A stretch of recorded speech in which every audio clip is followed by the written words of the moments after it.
Hello, this is your next chapter, shear force and bending moment.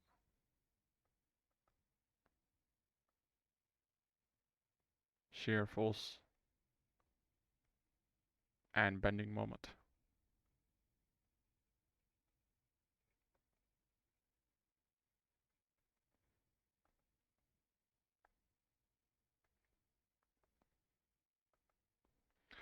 Say you have structural member. Say that there are different types of structural members. Say you have ties, you have struts, you have shafts, and you have beams. So these members are also called as are are your line members, line members, line members or elements.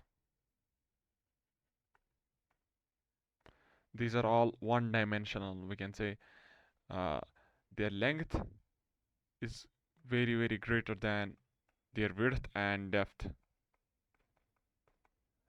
So different names have been attributed to them based on the action, based on the action they perform, based on the action they perform. We say that they have different names. Say you have ties. Your ties resist your uniaxial tension, uniaxial tension. Your struts for uniaxial compression. Say if your force is compressive and it is on in the it is in the axis, passing through the axis, we say that we can have a strut as a member. Shafts are designed to resist your twisting moment or torque, you can say torque, and your beams for your bending moment and shear force. So you have beam. We say uh, this is it. This is the length of the beam. This is the cross section. We say that the length L. This is B. This is D. We say that the length L is very greater than the breadth and the depth of the beam. So the beam can't be hanging freely in the air. It has to be supported on. It has to be supported somewhere. So we have different types of supports.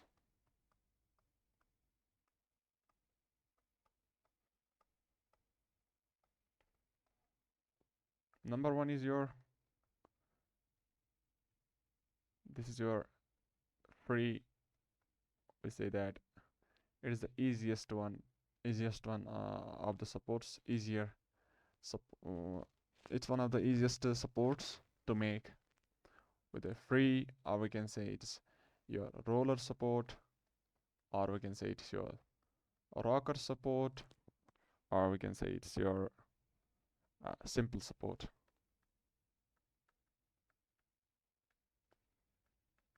Say you have a column,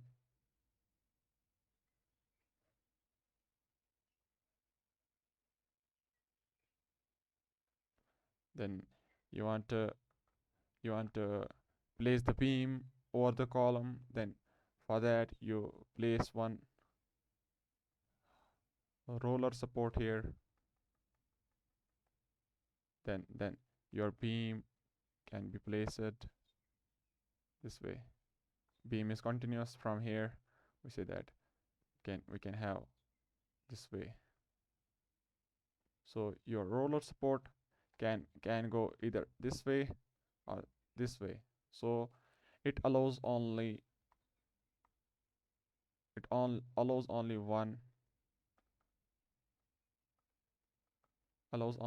direction movement. One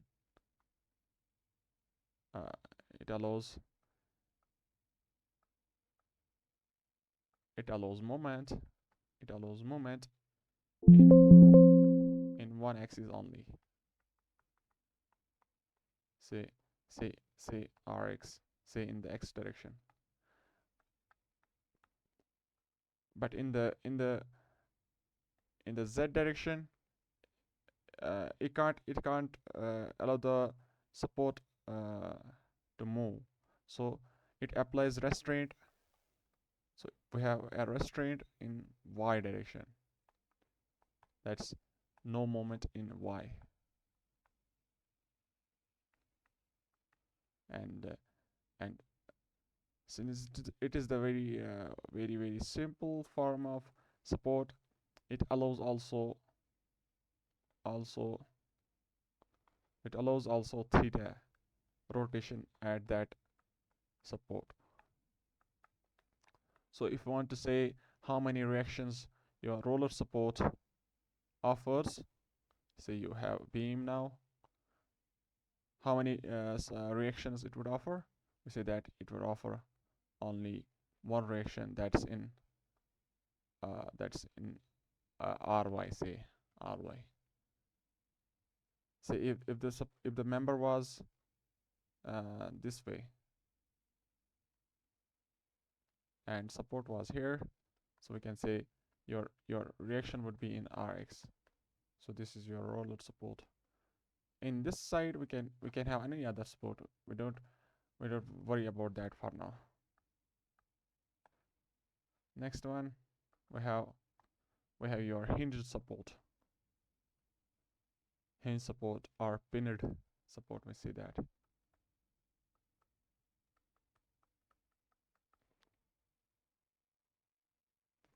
Say we represent it as a wedge, triangular plate.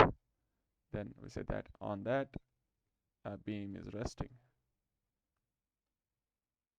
So uh, it allows only theta. Theta is allowed here, but delta in x and delta in y is prevented. So it offers two reactions. So it restrains moment in y and x. Delta in x and y. So we say that it has two reactions. Say this one is your reaction in y, this one is your reaction in x, but it allows theta. Say it gets displaced by theta here. If you want to make a hinge, how do we make this hinge support? We say that you have two plates and you have a beam. How can I show? You have a beam here,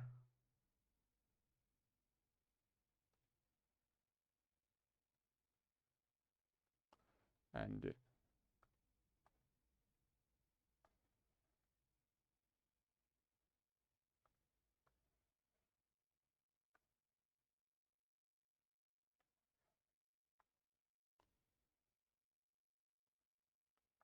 then you do one thing.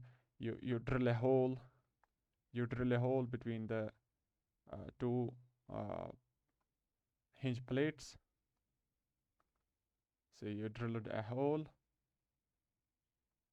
then you inserted some rod between the beam and these plates. These are your hinge plates. So this is how your this hinge support is formed.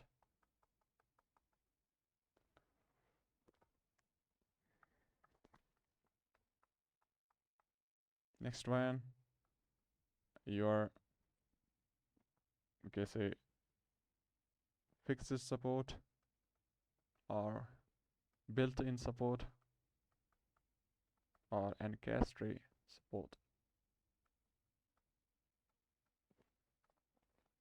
We represent it this way. They say that say it will not allow any movement either in rotation are in displacement. So delta x, delta y, and theta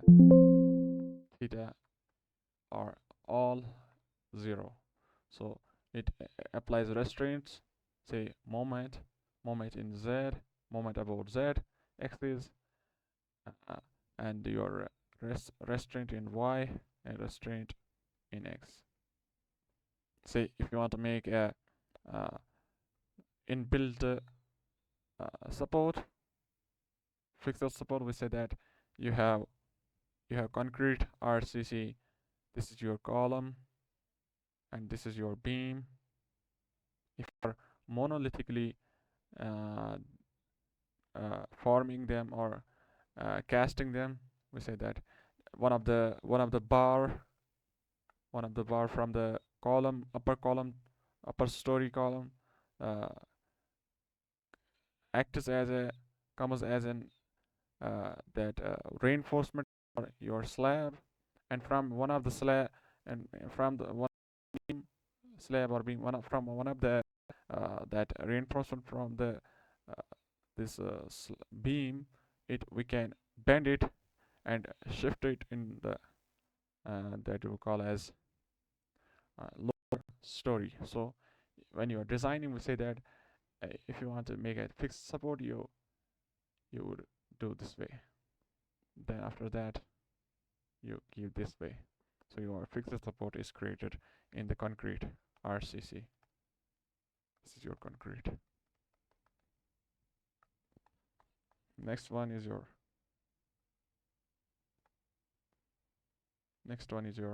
internal hinge.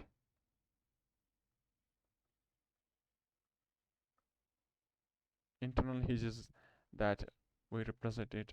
Say you have some beam, then any other support we keep somewhere this way. We say that it is your internal hinge. Let's say you have to make internal hinge. You connect two members. Say this way.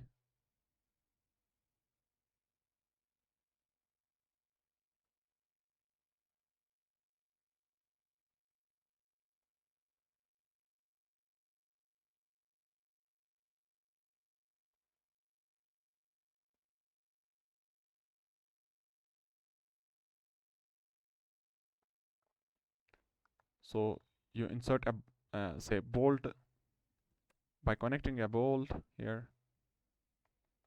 This is your bolt. So you have drilled in between the beams, between the two beams, a bolt, so that this bolt allows rotation of this member. Say this way, if so because of this somewhere loadings are there, so through those loadings, this part of the member, it will rotate, say clockwise. So this will rotate theta 1, and say this part, because of the some external loadings, this part would rotate by some theta 2. So theta 1 and theta 2 are independent. So this is the characteristic of your internal hinge, and it does not transfer moments. No movement. But what it transfers? But transfers shear force. Only shear force. Next one is your guided roller. Guided roller. So we have initially roller. So if we say there, this is your wall, then these are your rollers, then this is your structural member, some sort of structural member, then the your member is linked to the rollers, and rollers are say resting on this spot, and because of some loadings or anything, this body will allow only one moment. That's your moment in y. So it can go downwards or upwards in y direction. So it allows movement parallel to itself. And if you want to say it would allow any moment in this direction, it won't allow any moment in this direction, so your reaction in x is getting developed. And one of the features of this guided roller is that after the application of the loads, the the, the rotation at this joint is also zero. Say we have this way. Say after the application of loads, it has displaced somewhere here.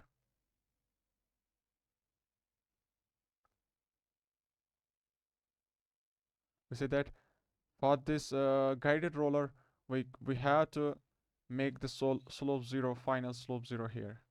We have to make this line parallel. So this is your final configuration. Say because of the external loads applied here, say you have applied forces here, P, moment. Then it has displaced in y, so it allowed displacement in y. So there is no reaction in y. So there is reaction in y equals to 0, and it allows only vertical displacement, but your theta at this support is also 0. So it applies moment also. Say assuming that there was no guided roller, it was a simple cantilever beam. We applied force P. It would have deflected this way. It would have deflected, say this way. There was some theta developed, but next one is because of your guided roller, there has been applied some external moment that it restrains the moment, so that it restrains that rotation such that overall theta comes to be 0. Say you apply its moment is somewhat, say this way, then the configuration will look somewhat like that. Then overall, say this one is your theta 2, then overall theta 1 plus theta 2 goes to 0. So final configuration looks like this one.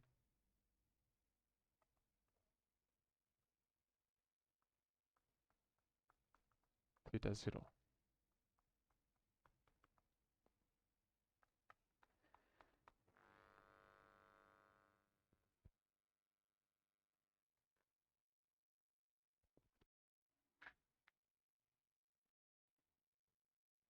Now we can have other supports also that we call them as links.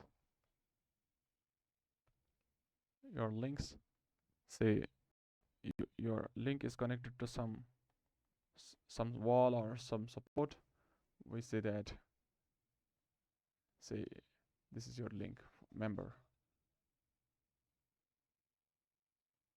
Say you have applied force P here, so we can say in this member there's only, we can say, axial force. It can be tension or compression. Say there is only axial force in this member links. Say also cables we have. Cables also resist tension, axial force. Now we have the types of beams.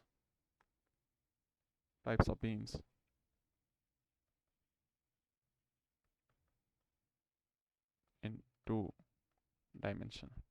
So that we have statically determinate beams.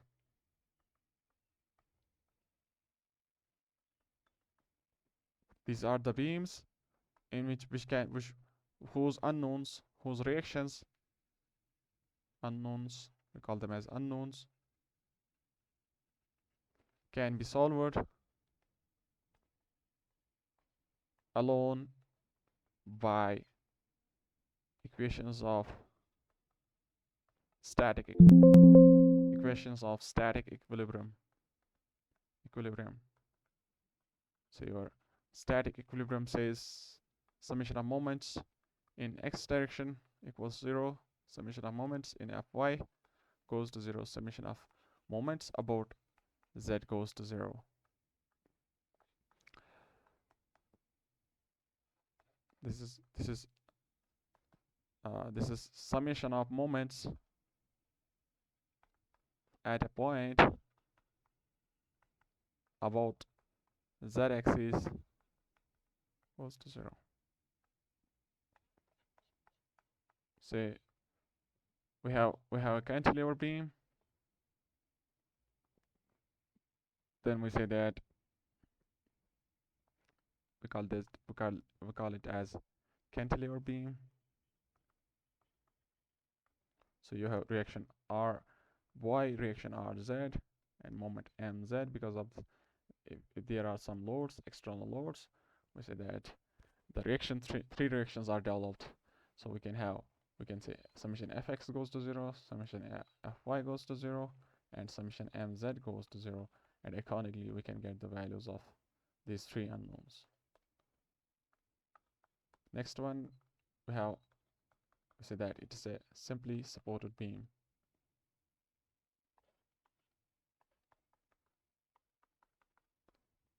Say this one is your hinged support, so it offers two restraints ry and rx, and this one roller support allows only this ry to reaction in y. So this one is also simply support, but the problem here is it's unstable. How? Say it offers only reaction in y, it also offers reaction in y, but if say load was not purely axial vertical, say load was at an angle of say theta, so if this was the action of force, so there is a horizontal component, so your overall member will move laterally, move in x. So this is the problem for the structure to move. So this is your unstable. That's why whenever we say simply support,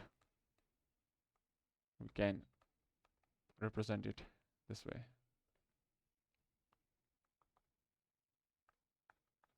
We can't also say that this is your simply support beam. Here the reactions are ry1, rx1, ry2, reaction 2. So here the unknowns are 4, but your equations are 3. So it's not that statically determinate structure beam. Now next one is your overhanging beam. Say this is your support 1, support 2. Say this part is hanging, so we call that overhanging supports, overhanging beam. Also we can have continuous beam. Continuous beam says if there are more than 2 supports,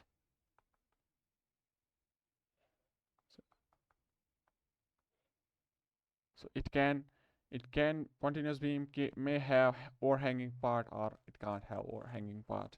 So this is your continuous beam.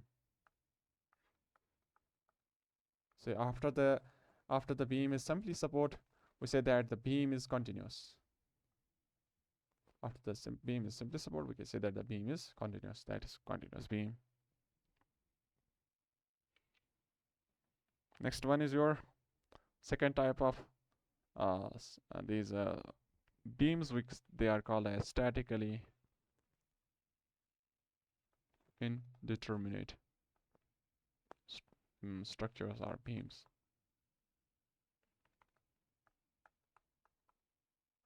Say those that summation fx, summation fy goes to 0, summation mz goes to 0.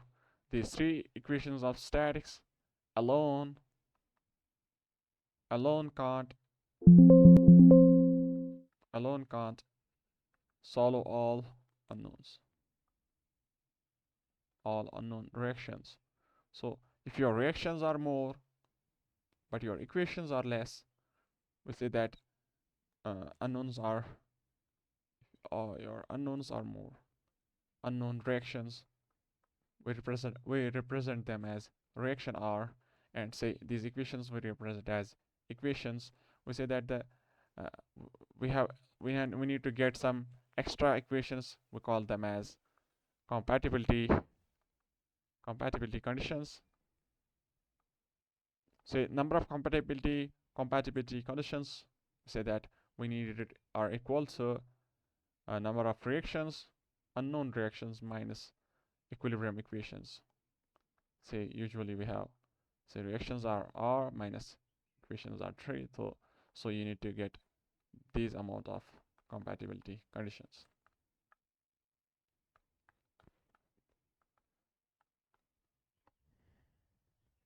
So we have examples like fixed beam. So this one fixed in the both ends. We say that it's beam fixed at its both ends. So uh, we say that it is casted monolithically. Say you can have this one. So this one is your upper column, this one is your lower column, and you casted the beams monolithically as a, and from that, from the top of this steel reinforcement, we can have this one. Next one, propped cantilever. Propped cantilever. Say you have a, so propped cantilever is a cantilever which can have a support, simply support or a hinge support anywhere. Say here you have extra support. We can have an overhang, or we can't have an overhang in the propped cantilever.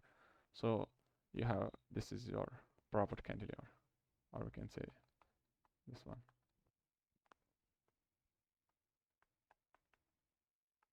We represent the roller support this way also.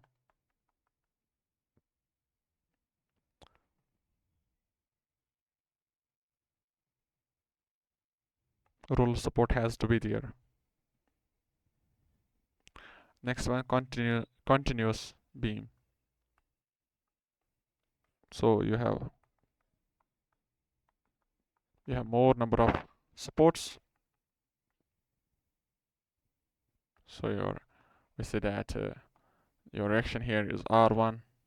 So your reactions are here 1, 2, reaction 1, 1 reaction, 1 reaction. So number of reactions is more greater than the equilibrium equations 3. So you need to get some compatibility conditions also. After the types of beams have been covered, we can have types of loadings.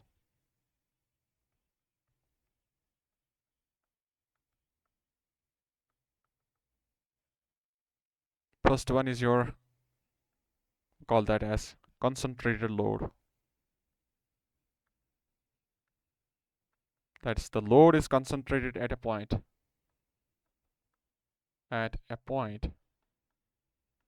Load is concentrated at a point.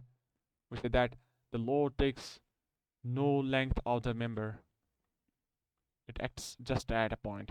But it's not actually true. If you have some load, it can take some length of the member. Say this length is some dx length, then it can act as an UDL load. So its total load has to be distributed. This total load has to be distributed along the dx length. But say in the beams, say in the beams we say that the length is very much. So if you took a small strip and you applied a load of P, then we can say this dx is very small. It can be neglected. Then we can treat it as a point load. Next one is your uniformly distributed load. We say that it as UDL and represent it as small w. The unit for this load was your kilonewton load, and for the W we write as kilonewton per meter. That if you have the load variation as, say, at each 1 meter of the length, your load remains constant. Load was your P, total load was your P. You had distributed it per meter such that it is it's equal at every 1 meter length. Say say we represent this intensity, loading intensity. We call it as loading intensity. Loading intensity. Say we represent it as loading intensity, and we multiply it with your length L. We say that your UDL is P by L, kilonewton per meter. Then for the simple way, we say we represent it as this one. Next one is your uniformly varying load. It can be this way, it can be this way, it can be this way also. Say here the intensity of the loading is maximum, say W kilonewton per meter. Here the loading intensity is 0 and varies uniformly in a linear fashion. So it varies from 0 to W in length L. So it varies from 0 to L, 0 to W in length L, 0 to W in length L, and from in this part length L, it varies from W to 0. And here also 0 to L, it varies from 0 to W in length L.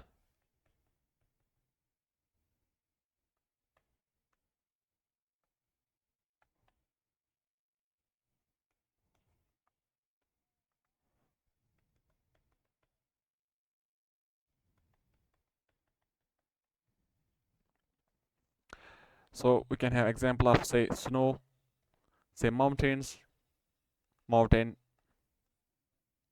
are like this way designed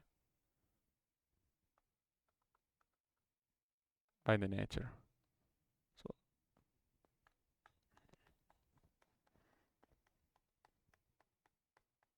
next one, we can have a uniformly varying load. We call it as uniformly varying load,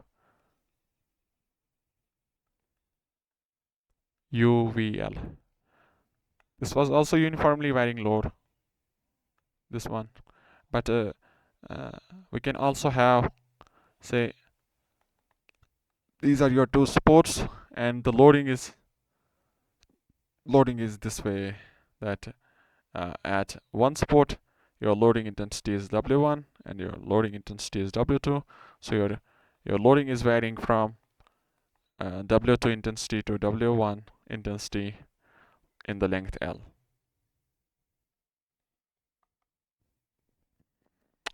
Next one is your moments.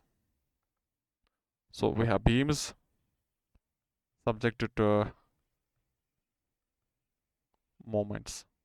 We can say couples. Say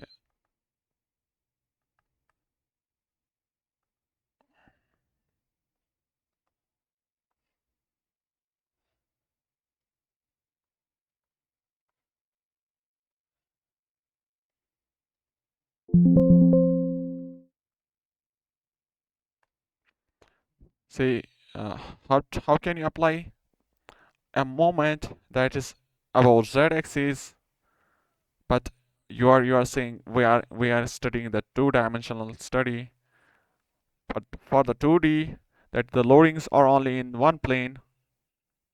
We call that as coplanar loadings. Coplanar loading, that is loading is only in one plane.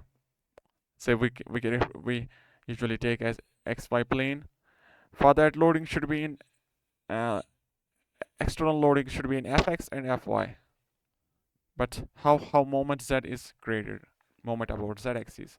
So we say this is your z axis, this is your long axis, x axis, this is your y axis.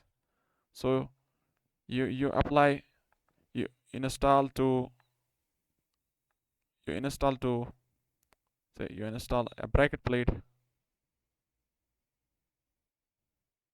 This is your bracket plate.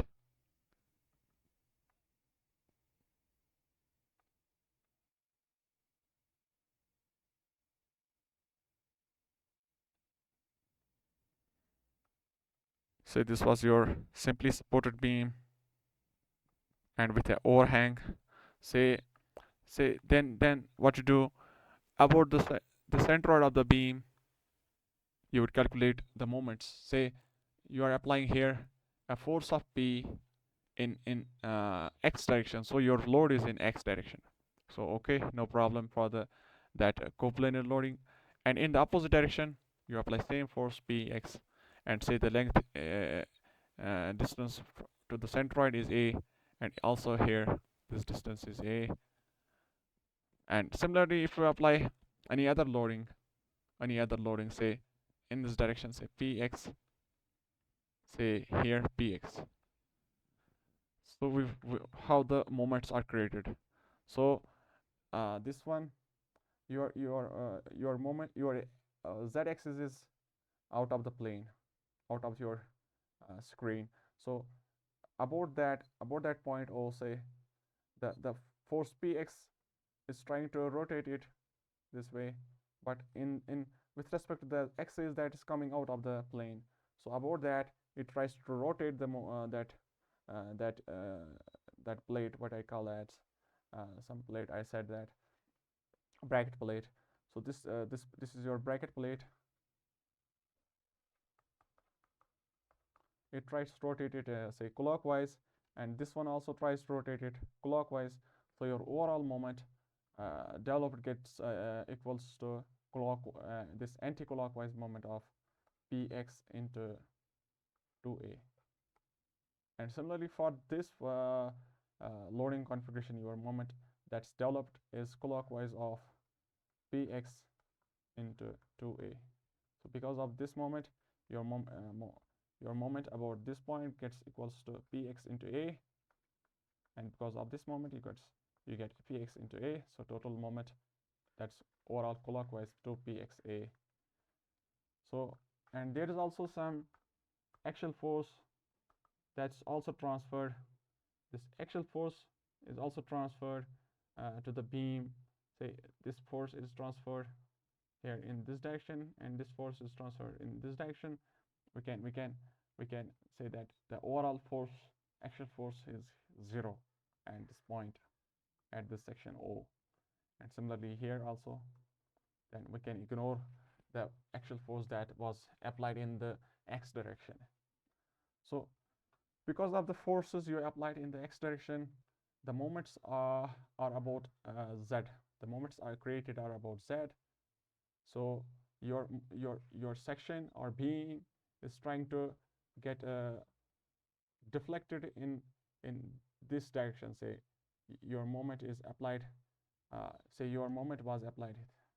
Say this was your middle part of the beam. So your moment is developed anti-clockwise in this direction. So it tries to uplift the beam this way, and this also tries to uplift the beam upwards. So your beam would go like upwards. we say that it is a hogging shape. uh, Coming back to the main part was your uh, how the moment in z is getting developed. So you apply couple, say forces px, forces applied in x direction create moment about z axis. So if we represent the beam in now in a line diagram, say this was your support and this was your next support, then we applied the force such that the moment created was here anti-clockwise moment of 2pxa, and here the moment was created equals to clockwise 2pxa.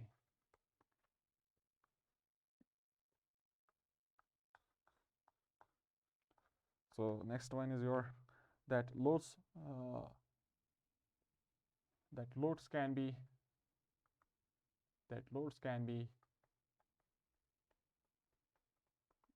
static or dynamic.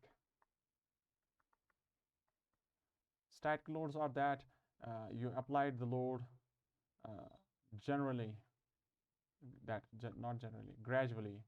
You applied the load gradually. So initially you applied the load from 0, then you applied say 10, 20, 30. Say your load was that you have to apply was, say P was 100 kilonewton. So you applied the load till it reached 100 kilonewton, not in an instant of time, but with uh, but gradually you applied the load. Then after that it remained constant. After that, then remained constant uh, till the till the till your structure is in uh, in your life. Okay. Next one is your dynamic load. So your load is a function of time. So the load is a function of time. So loading is function of time. Loading is function of time.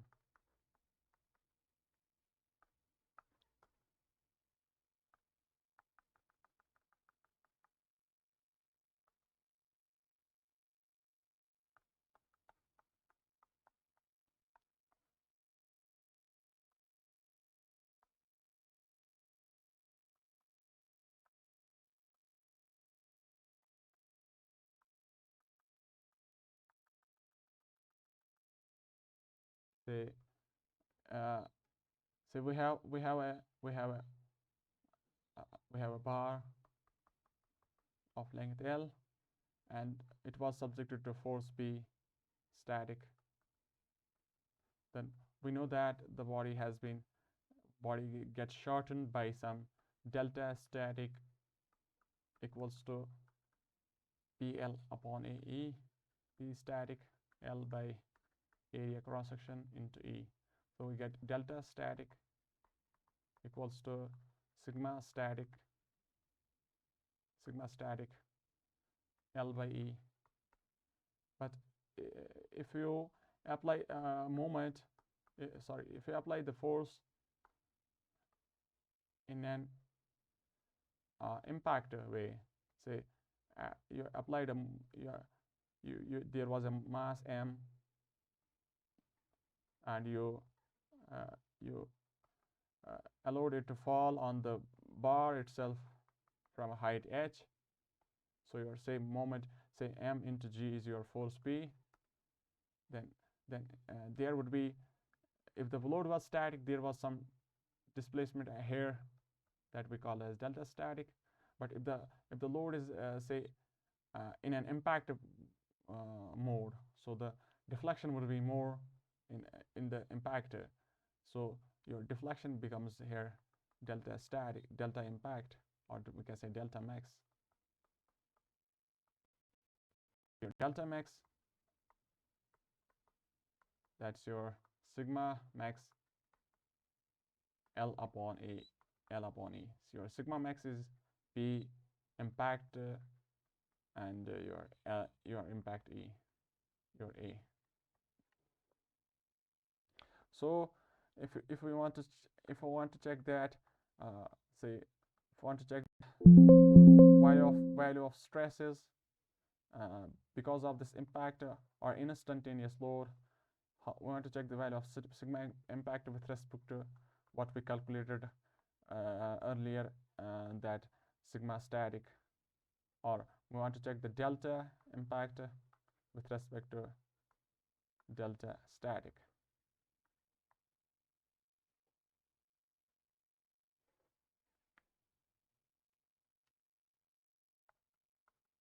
So for that, let me have the derivation here.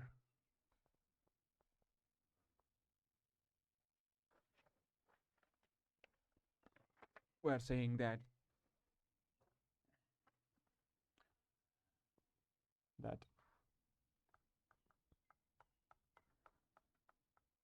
we say that the loss of potential energy, that's we assume that there are no losses, and we assume that the all the all the potential energies is stored as strain energy in the member.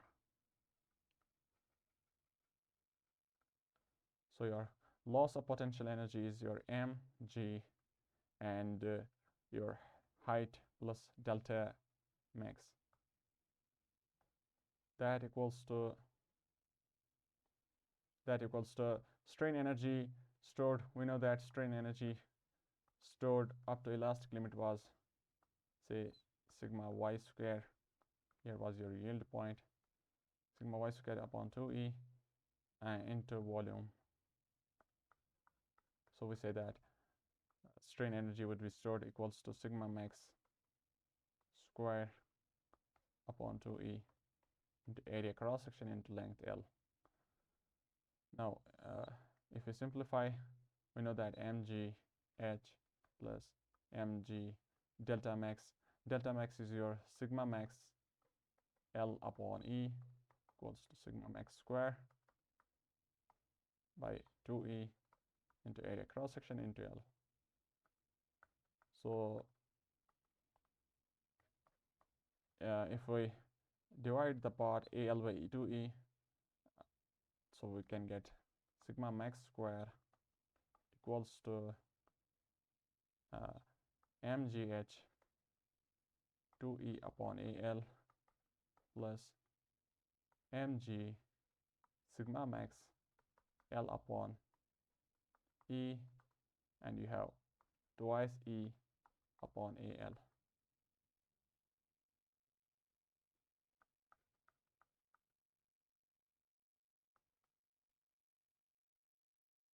So your equation becomes mg h 2E upon AL plus mg. Say the value of mg equals to force P. You can say that mg equals to force P.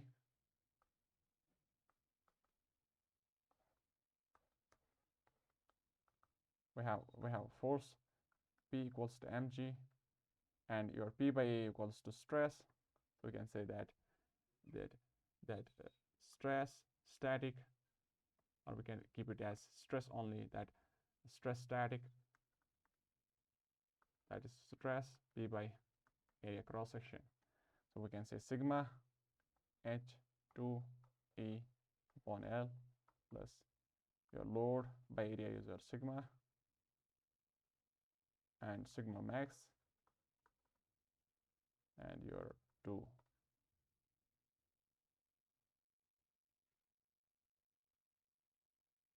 Yeah. Now your equation, it becomes a quadratic equation, that sigma x square minus sigma times sigma max, then your minus some constant sigma h 2E upon L equals to 0.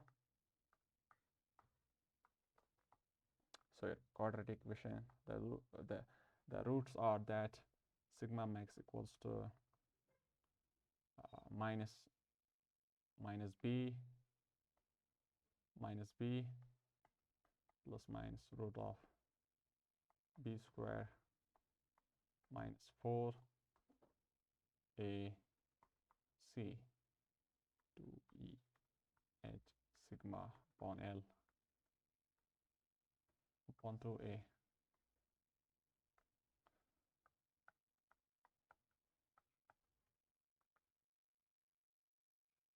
So we can say that your value comes out to be equals to sigma plus that that sigma square plus 2e h sigma by L. Your value of c was your minus times, it was minus times.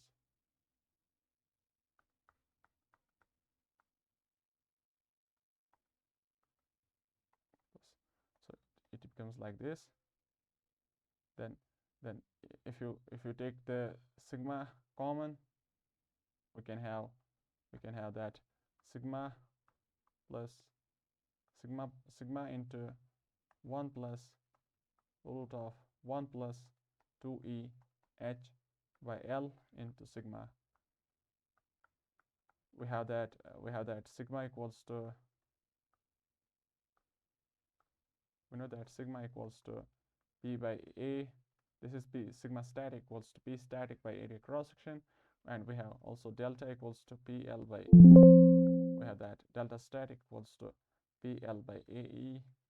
Then we can have the value of stress equals to p by a. So then we can get the value of sigma equals to delta static E by L. So we can substitute the value. We can say sigma 1 plus 1 root of 1 plus 2E h by L into sigma is your delta static E upon L. So we get the value as, so your sigma impact equals to sigma static 1 plus root of 1 plus 2 h by delta static.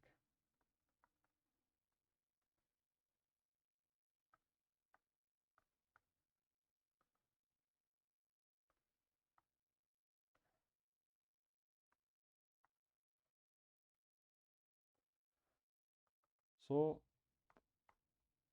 if we say that what is the minimum value of sigma impact, minimum value for sigma impact,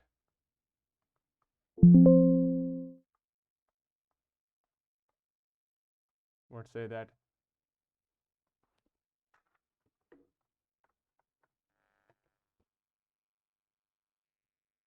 we say that the let's say this was your member, that sigma impact would be when h tends to 0. Say your mass was here, then if h tends to 0, we say that we can get the value of sigma impact, minimum value of sigma impact. So we call that as suddenly applied load or instantaneous load. So we can say that your factor, we call it as impact factor. But impact factor becomes equals to 1 plus root of 1 plus 2 height.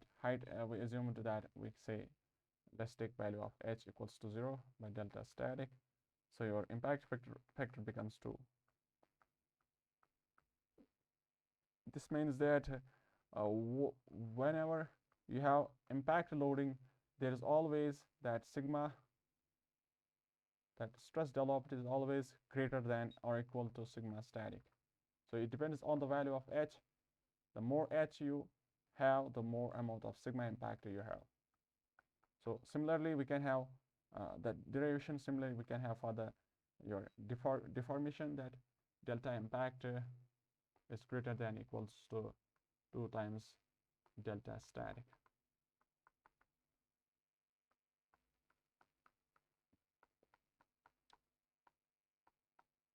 And for the strain energy, we have strain energy equals to is a function of sigma square rp square. Then we have strain impactor, that's 4 times that sigma static.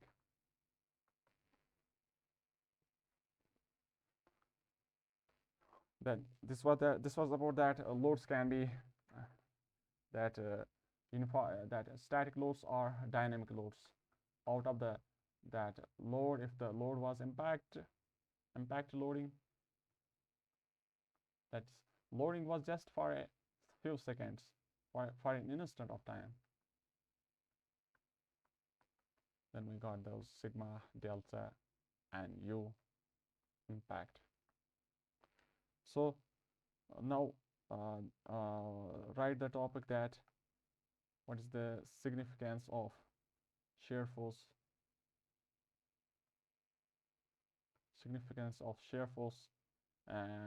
diagrams, shear force and bending moment diagrams. This say you have a general member. This is your general member. Say because of the external loadings, now you got some section here. Say you got a section here. You check the internal forces. We call them as internal loadings or internal forces developed. Those internal forces we can have. These are 4 internal forces. Usually we say that these are shear forces, bending moments, twisting moments, and your axial force, axial thrust. So if we take out the section, we can have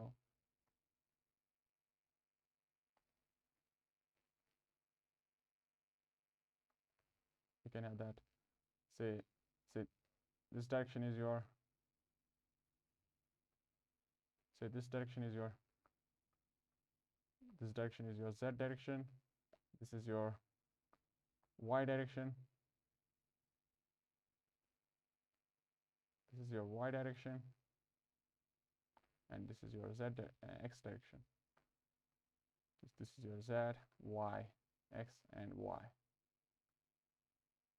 Say the internal forces developed because of the external loadings are, say, the force in the z direction is your, we say that bz, and force in the y direction is your vy, and force in the x direction is your vx. And say moments developed, internal forces, that internal moments developed in the z direction, about the z direction are mz, and about the x-axis we have mx, and about the y-axis we have my. So we can say that out of these you have,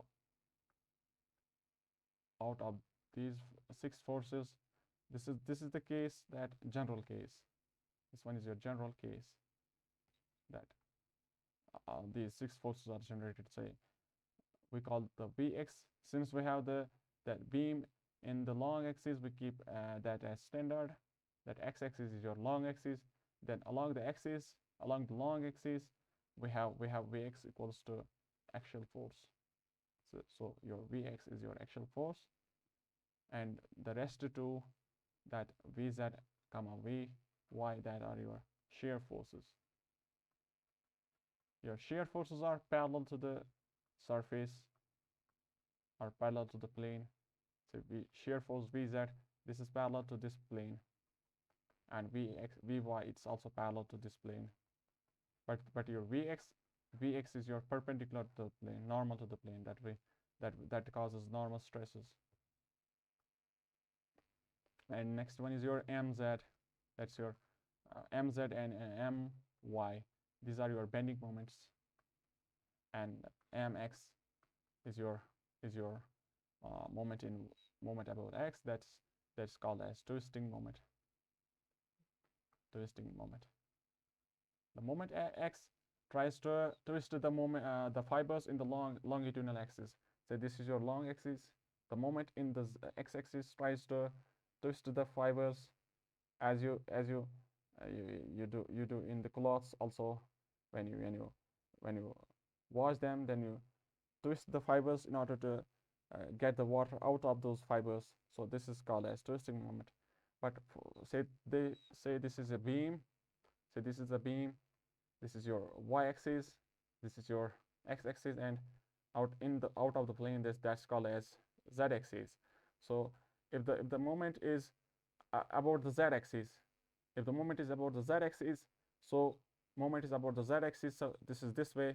So it tries to deform the body in this way, that body would get deformed this way because you are applying forces. So body would kind of sag this way. We call that sagging moment. Next one is your moment in y. Say this is your y-axis and moment about y. You're applying moment about y. Say this is your y, this is your y. You're applying moment about y. So body would get that out of that line. Say this is your line. It would go inwards, that this way. And for the moment in x, we can have torque, that twisting moment of the fibers. now for the 2D loadings, this was the general case. If the loading is just 2D, we call that as earlier coplanar condition.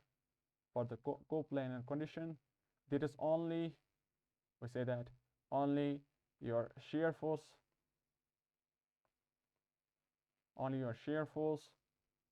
axial force, and bending moment is created.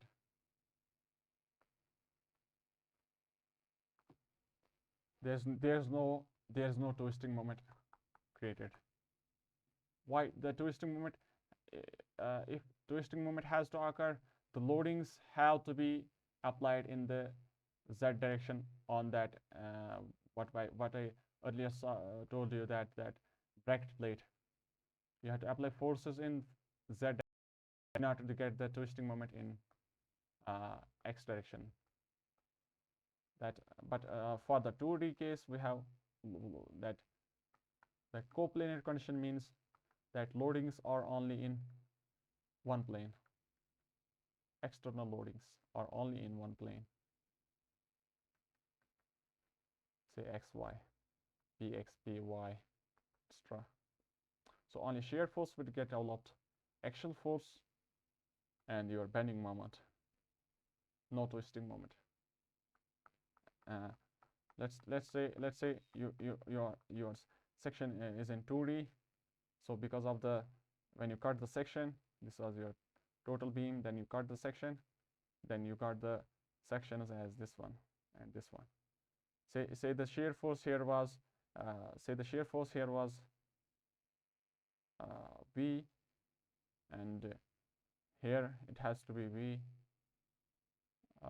and say the moment here was M, and here the moment has to be M, and the actual force that generated was your axial force A and your axial force A. Then so the significance of that shear force and bending moment is that once you take out any section, you got a section, you cut it, like then you calculated the shear forces and bending moments and axial force. Axial force is negligibly small in beams. You can ignore this part. Say you got the shear forces and bending moments. Then you or we can say you can also get a shear force and bending moment equation. Then along the length of the beam, you can have equation. Then plotting for different values of x, you can get the equation of shear force and bending moment. So thereby you can plot the values of shear force and bending moment in the shear force and bending moment diagrams. So these are your shear force diagrams and bending moment diagrams. From those diagrams, say the maximum value, you got, say, shear force V max, and from bending moment diagram you got moment max. Then using the concepts that we have from the loadings, we can get the values of stresses. Say your bending stresses, one equation equals that bending stress equals my upon I. So your bending stress is proportional to moment, and by knowing the maximum moment, we can get the bending stress maximum, and from that bending stress maximum, we have to design the section such that whose strength is greater than the bending stress developed. So this is the significance that shear force and bending moment. So what now the topic comes that what actually the shear force and bending moment is. So write that shear force, we represent it as V or shear force. So shear force is the summation of all transverse forces. So shear force is defined at a section. So shear force is defined at a particular section, and it is equal to the summation of all transverse forces acting. We can say that either to the left or right of that section. Say you have general loading of that. You have beam at, say, then you have loadings P, and one more P.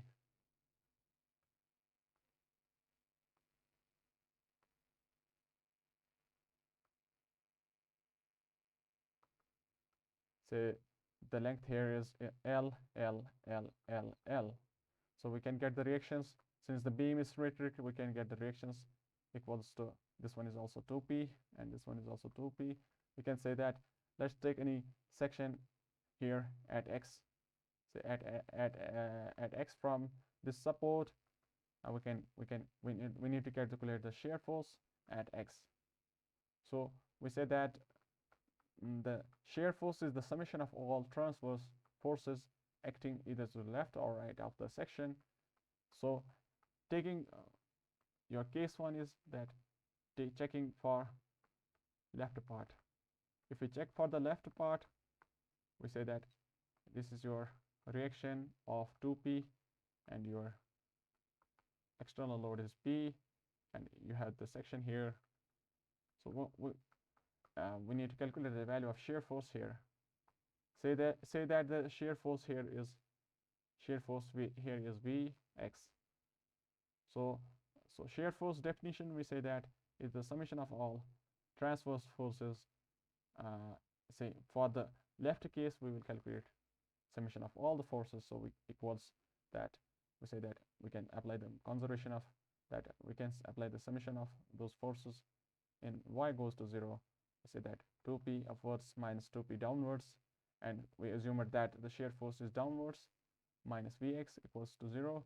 So your Vx equals to P. So shear force here is net the net value of shear force in the left side of that section is upwards 2P, upwards P net. So it is the algebraic sum of those transverse forces in either to the left or right of the section. Now we want to check the value for the right side of the section.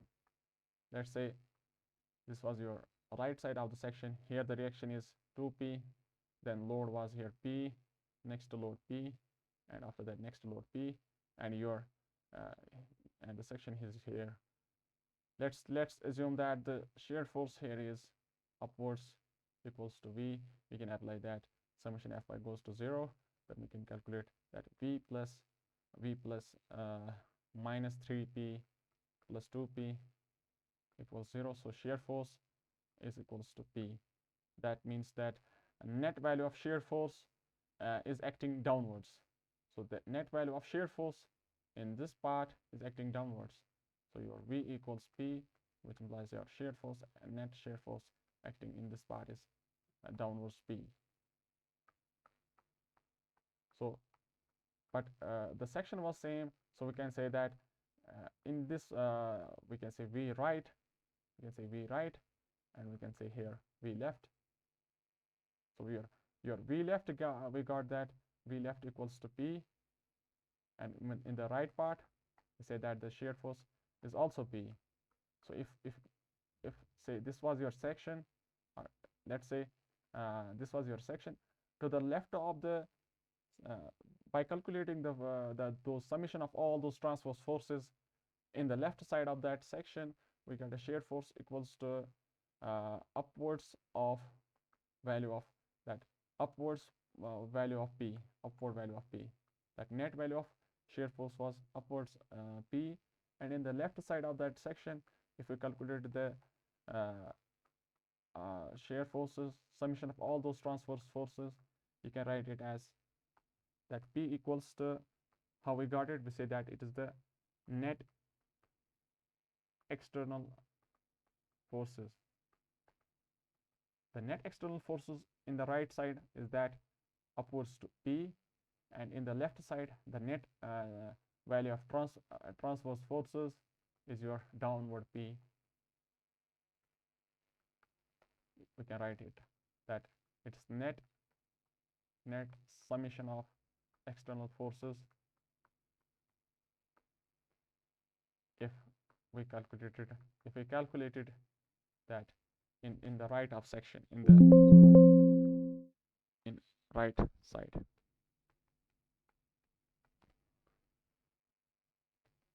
So your sign convention becomes that we say that if the shear force is that say this was your section, if the shear forces are in the left upwards, and in the right side it's downwards, we say that the shear force, we can assume that it is positive value. And see that the shear force in the left equals shear force in the right. That's why we write it. If we cut a section, we say that shear force, if there is a shear force of v upwards in from this side of the section, and so the shear force and on the other side would be downwards equals to v. So similarly, we can say that if the net value of shear force was that downwards in the left side and upwards in the right side, we say that the shear force is negative at that section.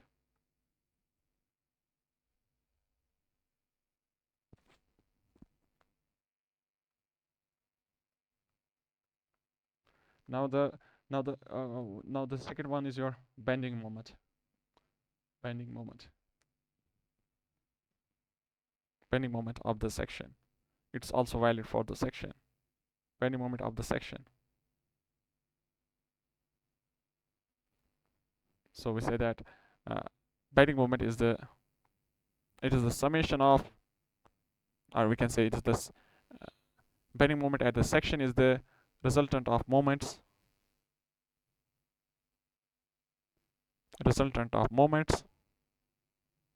about that section. This is also said that either to the left or right of that section.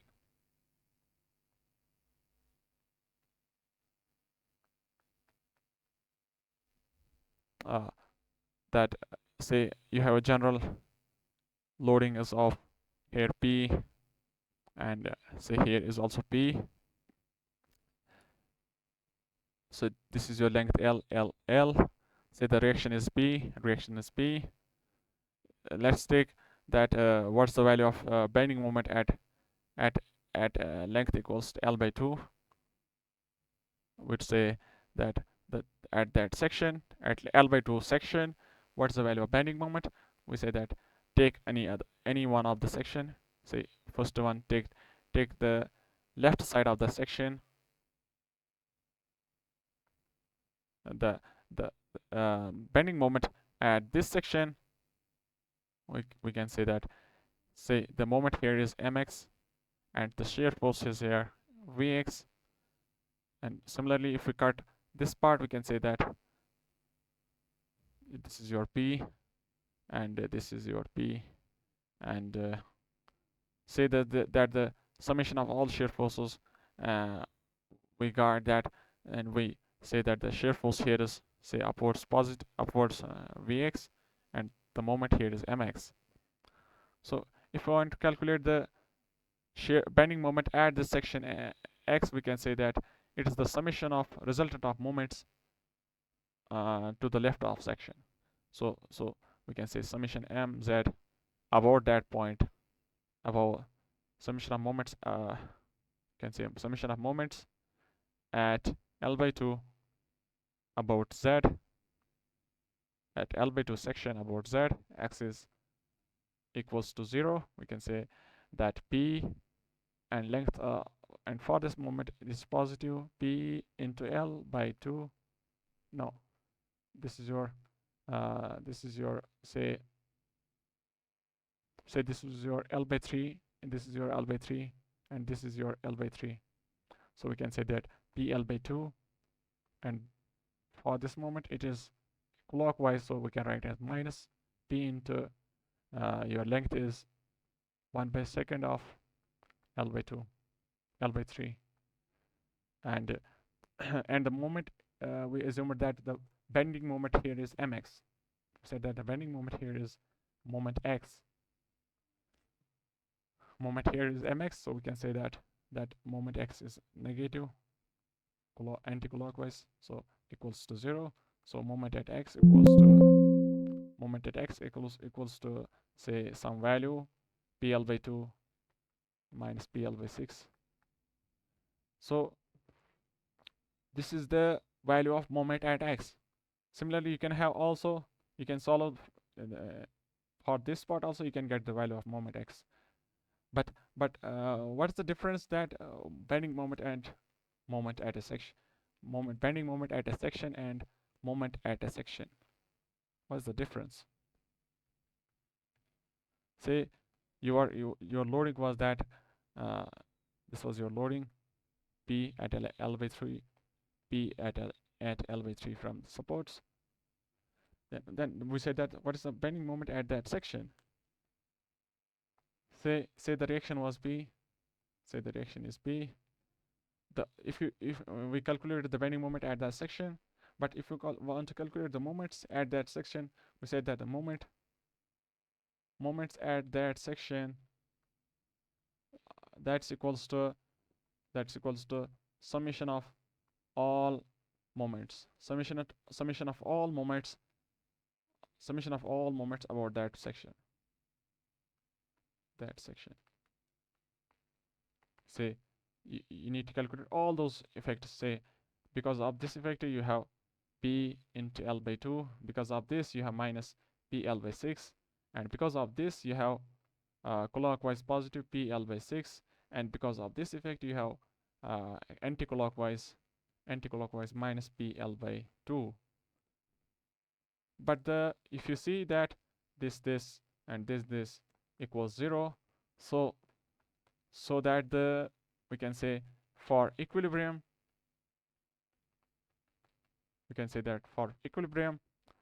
that moment at x section goes to 0. That moment at each of the section is always 0 for equilibrium. That's I have verified that also. But bending moment is not 0 at that section. But bending moment can't be 0. It can be 0 or it can't be 0. It can be 0 or it can't be 0. It depends on the net summation of those forces. But the moment at any section equals to 0 for equilibrium to happen. Now we say that what's the sign convention of that bending moment?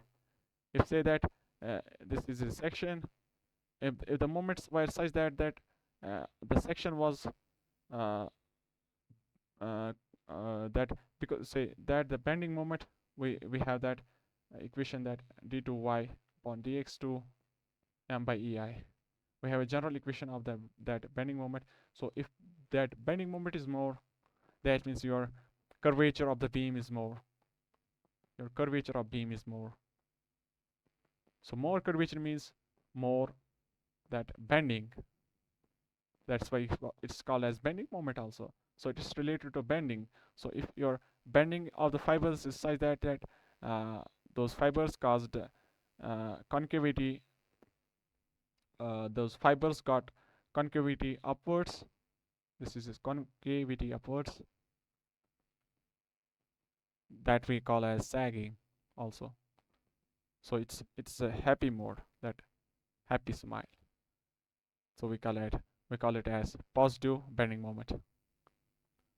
But if the bending moment was such that m, if the moment was this way, it would say the moment is, I will extend it, say the moment is that this way, and moment is this way, m and m. It tries to bend the fibers in this direction.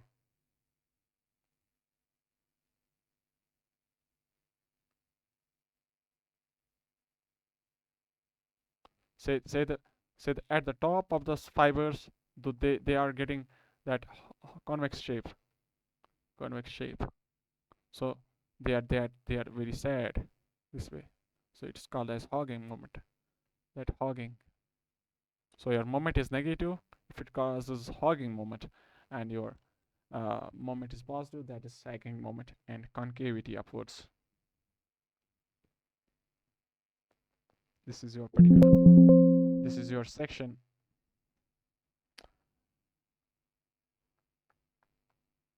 If you say axial thrust, if you say that axial thrust or axial force, that's along the axis, the force, internal force,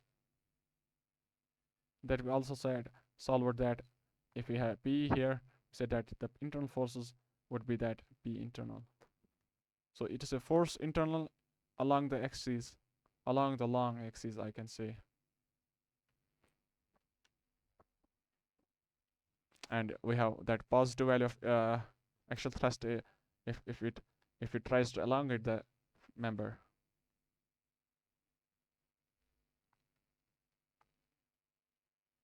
That tension, if the force is tensile.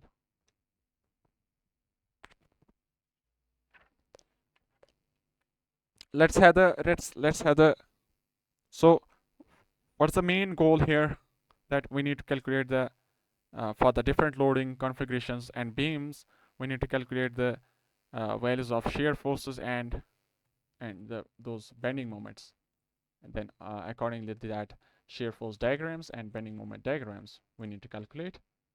So we can solve them in two different approaches. Solving shear force diagrams and bending moment diagrams. How do we reach to these two? We say that because of those loadings, say this was your beam, say because of those external loadings, you do one thing. This is your method one. You do one thing. You cut a section at x, and you write the equation of shear force at that section. Then we can say that summation of that those forces, resultant of those forces, either to the left or right of that section. We can write the function of x, and similarly moment at x we can write as a function of x. Then then then then we plot for different values of x, say for x equals to 0 and x equals to L, and similarly we can get the we can plot the variation. Say this is your shear force diagram. We can plot the variation, say at x equals to 0, what's the value of shear force. Say shear force at 0, x equals to 0 is 0, v0, and shear force here is, say, anything that vl. Then we have some variation of the shear forces, variation that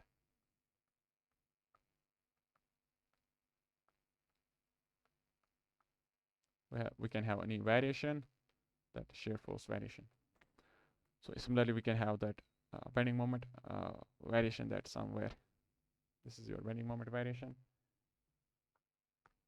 through the by knowing the values, those functions, that equations of shear force and bending moment in function of x. This is your method one. This is conventional method. Say if the question is like very simple, beam is a simply supported or similar question of that kind, and the loading is also like not that high-fi loading, we can say that let's solve by using this conventional method. If that second method is that if the loadings are very complex, loadings are very much, and spans are also more, so we can say continuous, we apply second method that says that we don't have to solve, we don't have to cut the section, no, we de we would we would be deriving one, we would be deriving results, then the results we would apply, we would be applying those results, we would be applying those results in order to get the values of shear forces and bending moments in different values of x.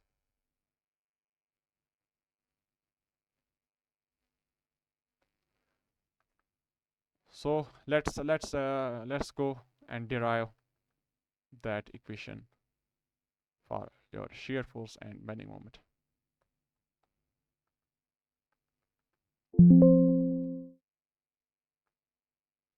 We write as that. Let's have that relation. We say that relation between bending moment, shear force, and loading given. Let's take a general loading, say a uniformly varying load, say this support and this support. So this is your, and let's assume that loading is upwards. Loading is upwards, varying from W to 0 in length L.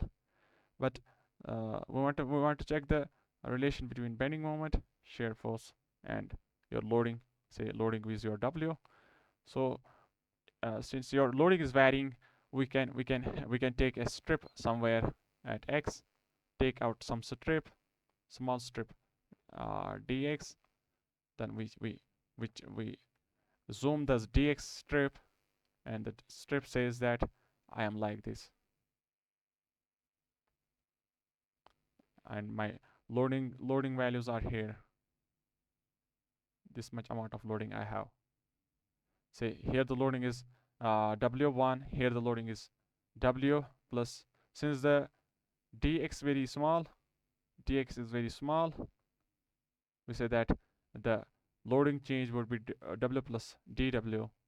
Say the shear force here was some upwards V, and the shear force here has to be V plus the effect of this that dx strip, V plus some dV would be there.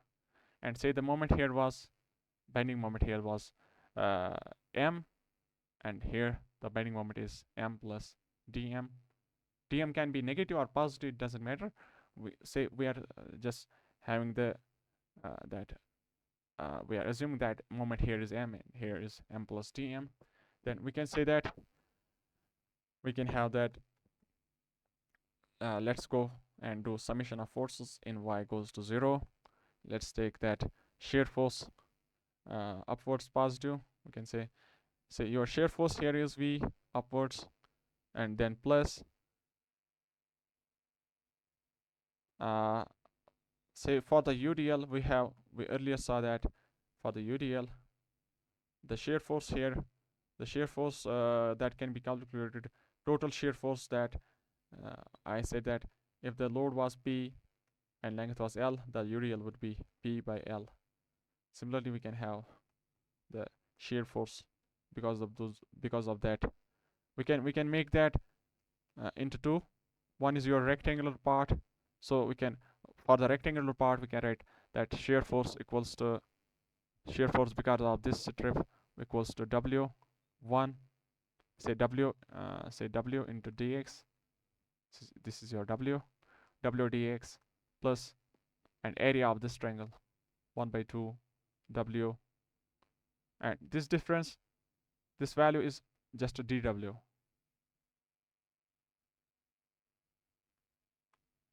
Area is half of base into altitude.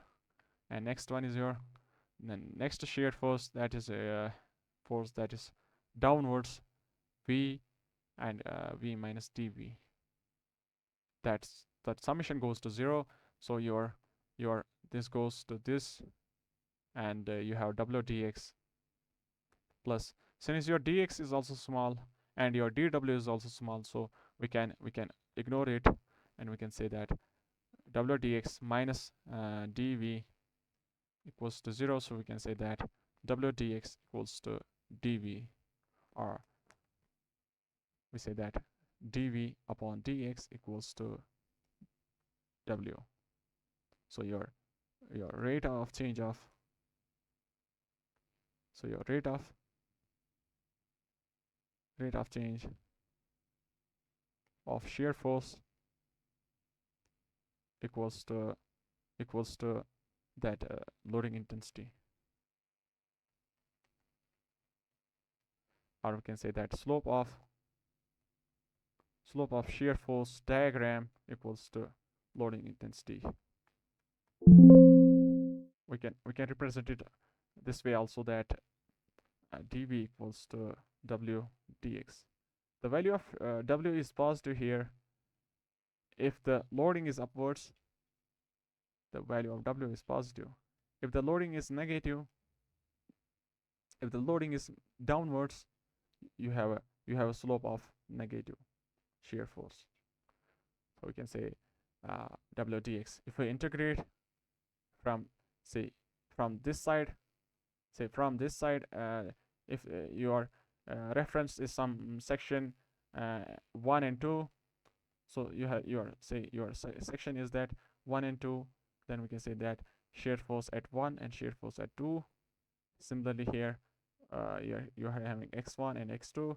We can say that the shear force equals to v2 minus v1. That integral that is equals to v2 minus v1 equals to area of that small strips of w into dx. We can get the area of that loading diagram.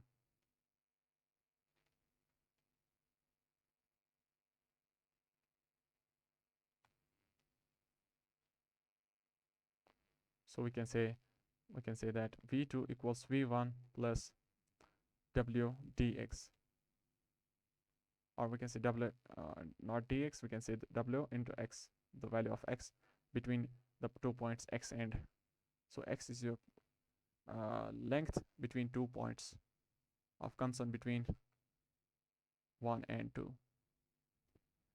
So the value of shear force at 2 is more than shear force at 1 if the loading is upwards. If the loading is upwards, it's upwards. But if the loading is, we say that your loading is usually downwards. We have calculated the that equation for the loading, that loading is upwards, but generally loadings are downwards, and for that we can get this standard result, that v1 minus wx. Actually it's w, actually this is this way, minus w into x. Minus w means that loading is downwards. That you would be using everywhere, because loadings is usually that downwards. So we want to say that we have that slope. We have that slope dv by dx equals to w. Let's say that that dx is so small that dx tends to 0. If dx tends to 0, we say that let's say dx tends to 0, we get loading of infinite. The loading of infinite is not possible. That So it does make sense. So not nonsense, it's nonsense. So we can say your it's not valid. It's not valid. So the change between, say, the shear force change between 2 points we can't solve by this equation. That if the section was this way, that say the loading was point load P, and the dx for this strip, this is also tending to 0, that dx. So if the dx is tending to 0, we say that the that the shear force we can't solve by this equation, because uh, this is not making any sense that the loading is infinite, but the loading here is like P. So this equation, that rate of change of shear force in your section X is equals to that loading intensity. So this is the limitation of that equation. So your limitation of that equation equals to this. It is not valid. It is not valid for point or concentrated load.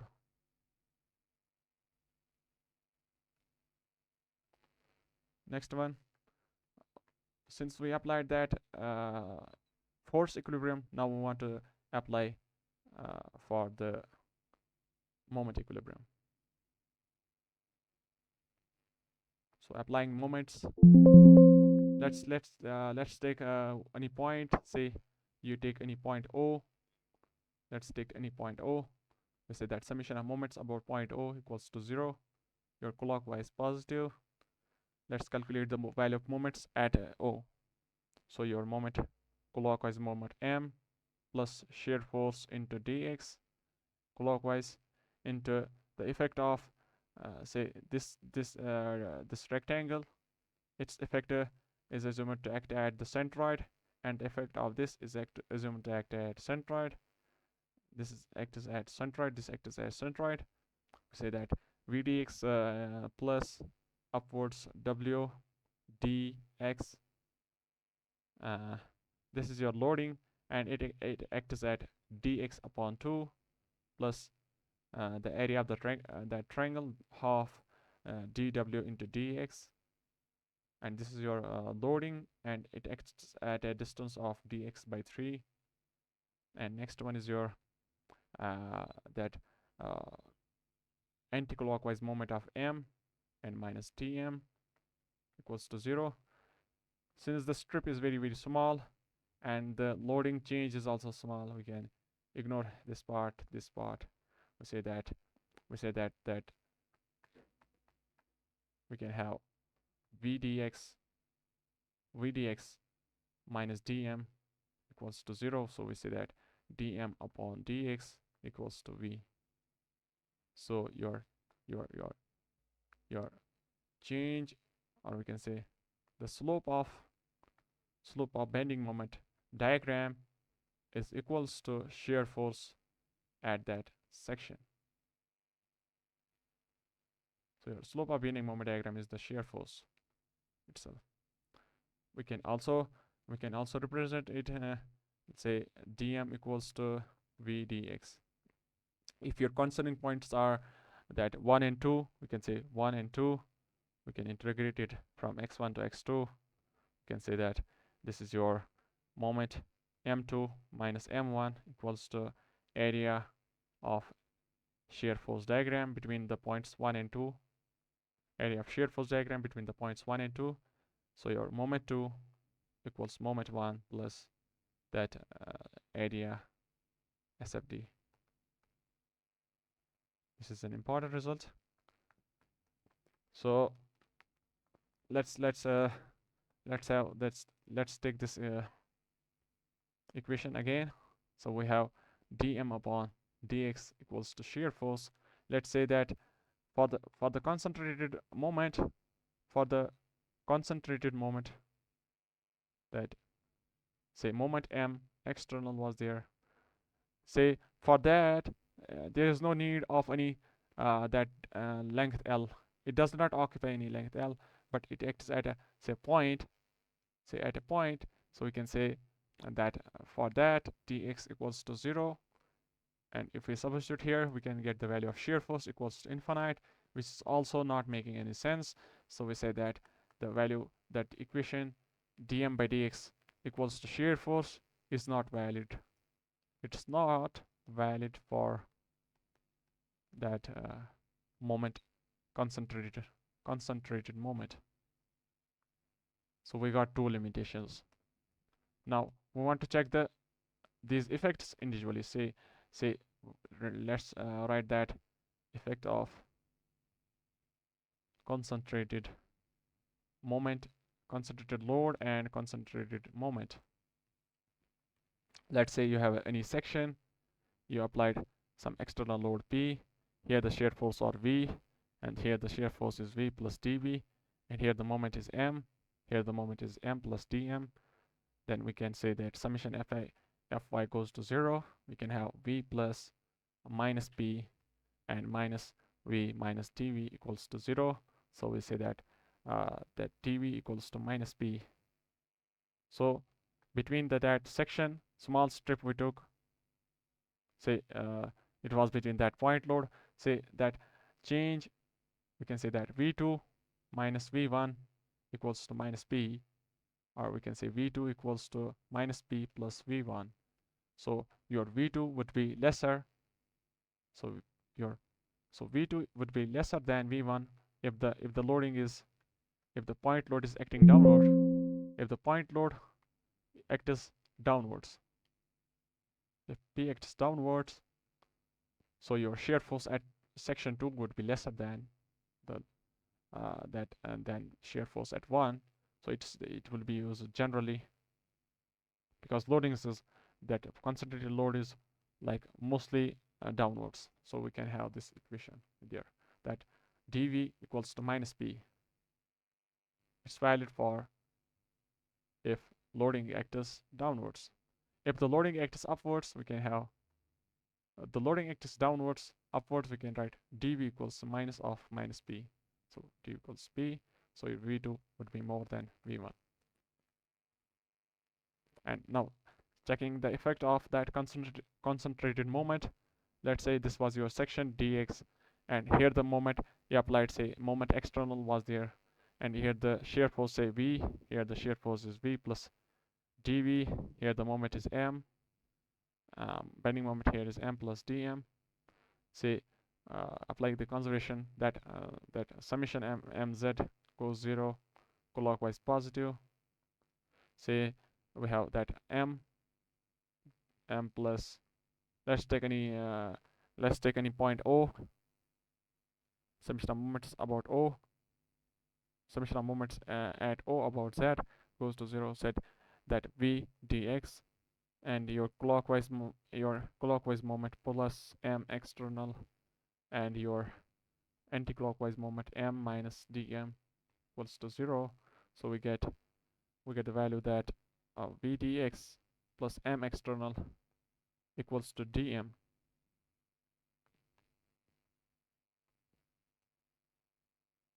Say we have two reference points. Let's say initially that that dx equals to 0. That dx is very, very small. That means your concentrated moment is acting at a point. So for that we can say that dm equals to it becomes 0. You can have m external. Let's say you have a beam here. Let's say you have beam here, that simply support beam. There was no external load. Then there came suddenly a bending moment at anywhere, say at the middle of the beam. Bending moment came here, and the shear force diagram here is like this way. The shear force diagram is this part. This is your shear force diagram, m by L. Then we plot that the bending moment here is, say, m by 2. Then if we have this dx part, on which we have derived this equation, say the shear that moment, that then the result we got that dm equals to m external. So we want to say that here is, say this is your section 1, this is your section 2. We say that this is your section 1. Say the moment here is m1, and say the moment here is m2, and the external moment is also applied here, m.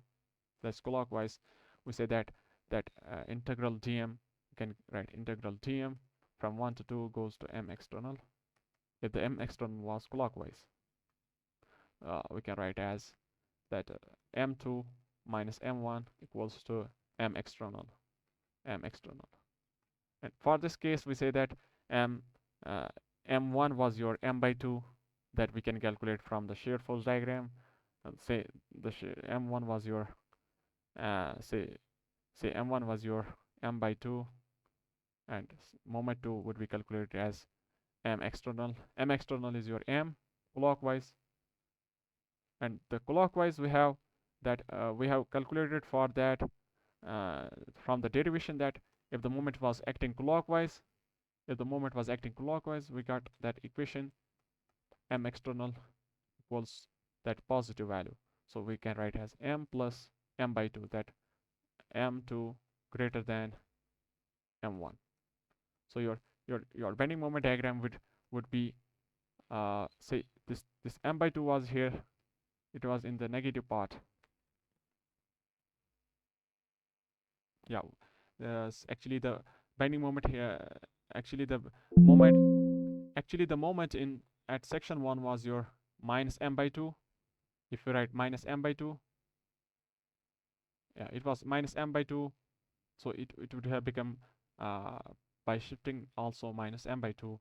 So your moment 2 was lesser than, no, then we will calculate the moment 2 equals to, that moment 2 equals to m by 2, but this is upwards positive. So your bending moment diagram lifts up, jumps up by amount of m, so that the next value of m2, say this is your m2, it becomes positive m by 2. So at a small strip, say at a point your concentrated moment acted, so your shear force, that your change in bending moment was that m external.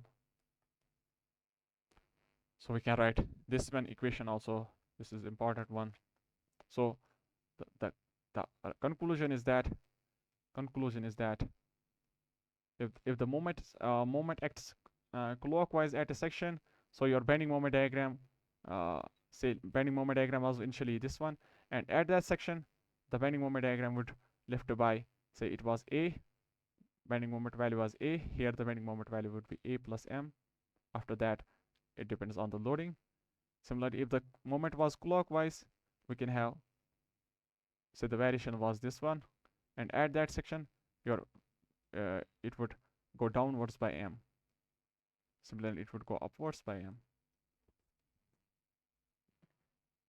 Now we again have that equation, dm equals to v dx plus m external. If we integrate it between 2 and 1, we can write as integral dm equals to integral v dx plus m external. We can say that m2 minus m1 equals to area SFD between 1 and 2 plus external moment. So your moment 2, you can calculate that m1 plus area SFD plus m external.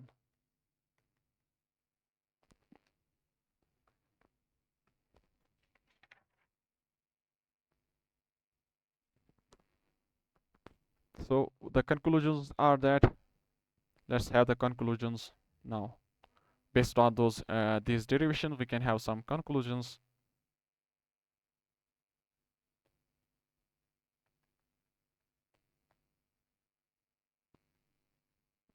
Let's have some conclusions of those results. That one was your dm by dx equals to shear force, dv by dx equals to loading diagram, and change of shear force equals to minus p, and change of bending moment equals to m external. let's say, let's take the simple case that say you are having a beam, then you cut some section 1 and 2. So we are showing that 1 and 2 here. Let's say you are having a loading, we can write here loading shear force diagram SFD, and here we can write BMD.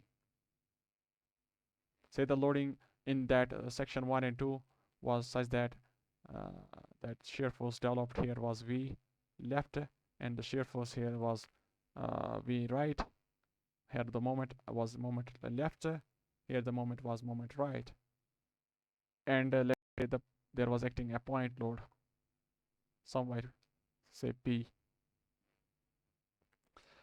We need to calculate the shear force diagram for this.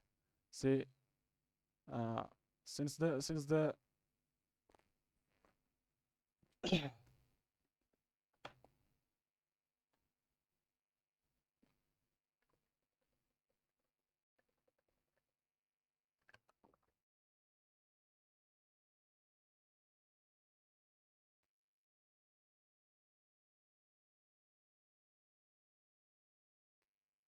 hello, yeah, we can say that since for the uh, one point you also note that the effect of bending moments, that moments is not included in the shear force diagrams. Say here the shear force is upwards, so we have that we can't use that relation of the shear force, that dv by dx equals to w. It's valid for if the loading is UDL or uniformly varying load, but for the concentrated load, say shear force is here a point load, so for that we write that dv equals to minus p, dv equals to minus p, and if the so we can say that see dv equals to minus p. Let's say you want to say that what is the value of shear force here. Let's say the loading is saying that shear force here is v loading vl, so your shear force is upwards positive. So we have this section, we have the sign convention that upwards positive in the right of section is positive, and negative downwards in the left in the right of section is positive also. Okay, so your section was this one, so your shear force, this one is positive value, so it is positive VL. Now we want to check the effect of that loading P. uh, we have that concentrated load equation, that dv equals to minus P, so we can write that that shear force at right minus shear force at left equals to minus of P, since the equation we derived was that loading is downwards, and for that we got that minus P, so we had to keep it as P. So we say that shear force at right would be equals to minus P plus shear force at left. So your shear force at right is lesser, so your shear force at right is lesser than the shear force at that left. So we can say that, let's say the shear force at right is some value there, and since that the conclusion is that the loading, since that in the span this span since in this span there is no external loading, the shear force would be linearly varying. Say we have that shear force, rate of change of shear force, or we can say the slope of shear force diagram equals to the loading diagram, that loading intensity. If there is no loading intensity, there is no loading intensity, since there is no loading intensity, we say there is no loading intensity, say 0 dx equals to dv. So your shear force with v2 minus v1 is some constant, so your v2 equals to v1 plus some constant. So if the constant is say minus p, we can get the value as v2 minus, so we can get the value as lesser than that, so then that we have that linear variation. yeah, I got the equation. I got the value. It's the SFD is very wrong. Let's see why.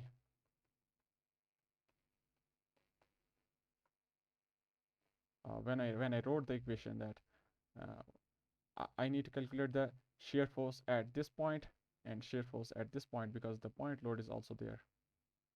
So once I got the shear force at left, I would say what is the shear force at that just to the left of that point load P and just to the right of that point P.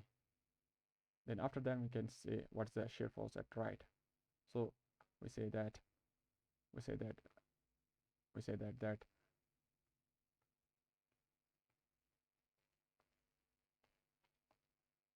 now we say dv equals to minus of p. We say that dv equals to minus of p, and the shear force at the left is vl, and the shear force here just to the left of that point load p. I can write shear force just to left of p minus shear force left equals minus p. No, it's not minus p. It's actually, since there's no in this part there's no load, external load, no point load, no UDL, no UVL. So we can say that external load is not there. We can have that 0. We can say that shear force just to the left of P equals to shear force just which was to the at the shear force left. So we can have constant value.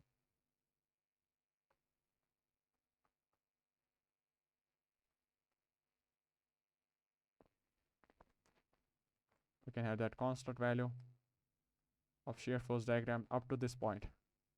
So your shear force diagram is constant up to this point. Then after that we want to calculate the effect of this point load P. So we say that dv equals to minus P, and we say that just after the point load we have crossed the point load, we want to calculate the shear force here. Just point load has been crossed. We say that shear force just to the right of P and minus shear force we can say just to the left of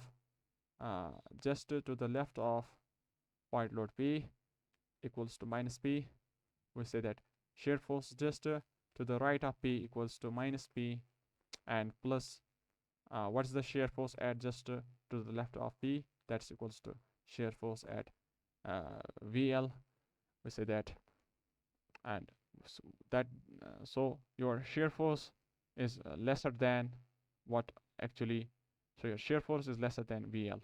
So your shear force is lesser than VL, so it has dropped by some value that equals to P. So this drop of P in SFD if the loading is downwards. If loading was downwards, so it's the important conclusion. So these conclusions we would be using in solving questions very quickly.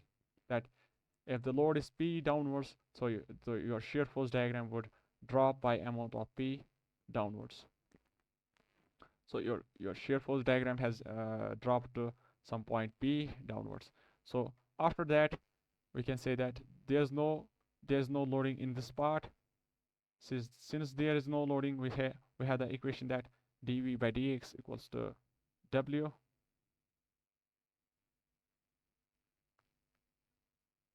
There's no loading in this part. That if the loading is not there, so your shear force is constant.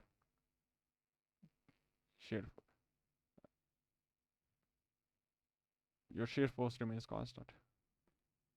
That if the shear force remains constant, it has to reach some value, that the value of that shear force would be equals to V, right? So now from that, if you want to calculate the value of bending moment, we would say this. let's say this section is here. Let's say this moment left was your clockwise moment. So your clockwise moment, we said that it is positive. So we can take the value of moment as m. Left, this is positive value. Then after that, the effect of that shear force, VL in this length part, we can have that equation. We know that the equation that uh, that dm by dx equals to shear force. So your shear force dm equals to v dx. So the moment 2 equals to moment 1 plus area SFD between the points 1 and 2. So we want to calculate the value of bending moment just to the left of that point load P. So we would say that moment just to the left of P equals to moment left plus area of SFD between that point. So your area of the SFD is this one. So your length is some value, say L1. So your shear force would become that bending moment would become bending moment value would become that M shear force VL into L1. So your moment has increased. So your bending moment value has increased. So we can take the curve downwards. Your shear force value has increased by some value. Say here the shear force value, it has reached to some value of this one. So the increase here is, we can say it is VL and L1. This increase.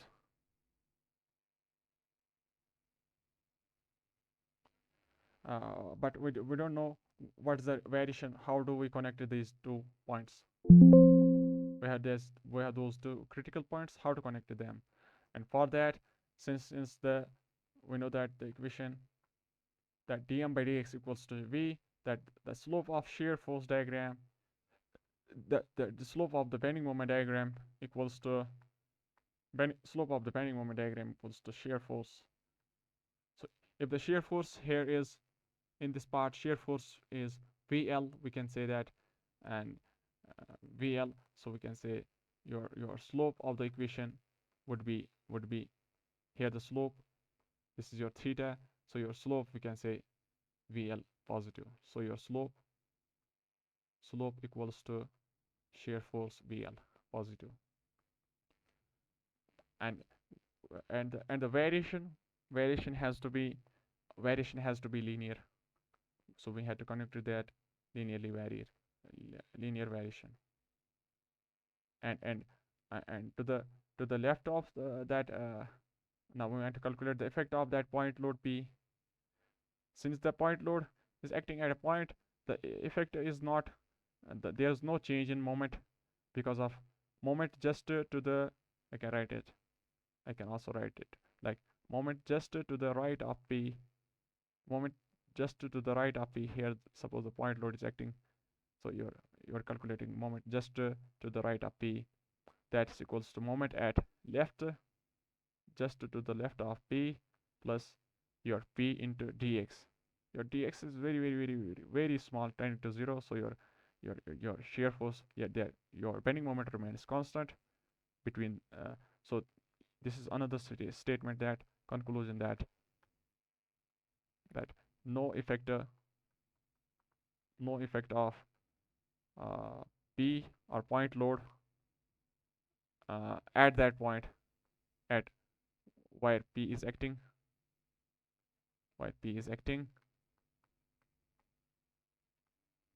in bending moment diagram. In the no effect of, or we can say no change of M, no change in bending moment, because of P at the section where P is acting. So now we want to check that what's the moment at this part. So we can say that moment at right minus moment at just to the right of that point load P equals to area of the shear force diagram between the 2 points. So your area of the shear force between the 2 points is this one. So it's your VR into L2. So it's VR into L2. So it's VR into L2. So your moment at right of the section is VR L2 plus uh, M moment just to the right of P. So your moment R is greater than moment just to the right of P. So your moment R is greater. So your moment R is more than this point. We can say that suppose the moment here is this one. But how? What's the variation?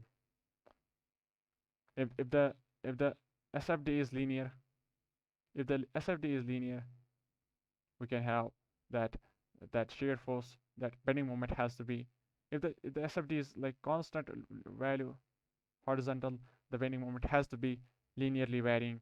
But should the slope be same as that of this one? Should the slope be same or slope should be different? As we have that shear force, we have that dm by dx equals to v. For the left part of that this section, we have that shear force equals to that slope of the bending moment diagram was that this value shear force, this value shear force. That's also equals to shear force at the left, because the shear force was constant from that beginning part. Okay, so your bending moment diagram would say, let's the theta in the left part, the slope of the bending moment diagram in the left part is was equals to shear force at the left part, and the theta, the slope of bending moment diagram for the part for the L2 part or right part, that's equals to shear force in the right part. See, the shear force is constant. The shear force is also constant in this part. So we can say that the slope, but the slope. So your, since v left is greater than VR, so your slope of this part would be lesser than this part. So we can say the slope would be somewhat like this one. So the point here is moment at right. So your slope theta 1, I can say theta 1, and theta 2, I would say theta 1 is greater than theta 2, because shear force left is greater than shear force right.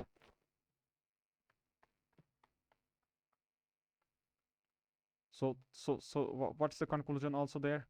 That because of the point load, this is the conclusion, that because of point load, the bending moment shows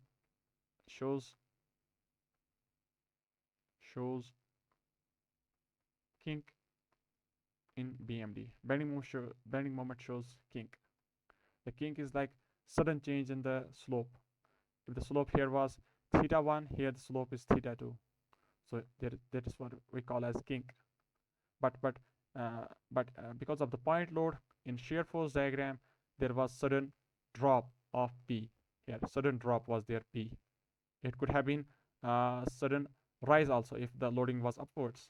So in SFD, you can say drop, sudden drop. So this is the conclusion for the first case, that the loading was point load. Now, if you have the next case, that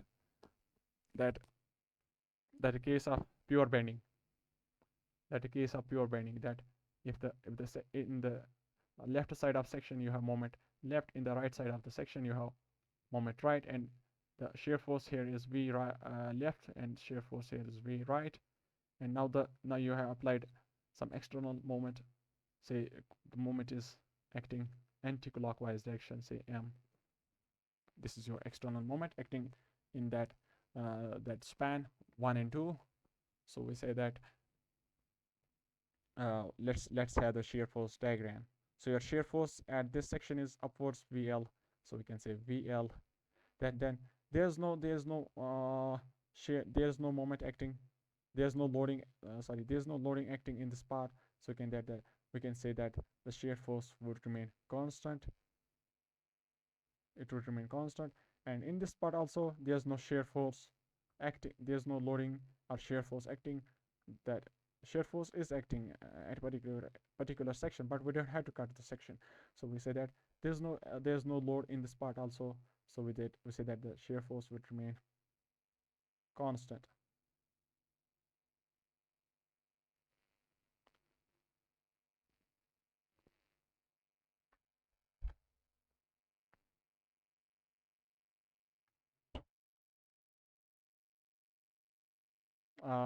Let's take the case of that pure bending first. Pure bending says that there is no shear force. Let's have the concept of pure bending first. That here shear force is zero. It is zero. We have only moment left. We have only moment right in your external moment m. So your shear force is zero here, here zero. And how to join the 2 points if there is no critical point somewhere else? That there's no external force anywhere in the beam, so we say that there the shear force remains zero. SFD is your zero line. So the bending moment diagram we had to draw. Say that the bending moment diagram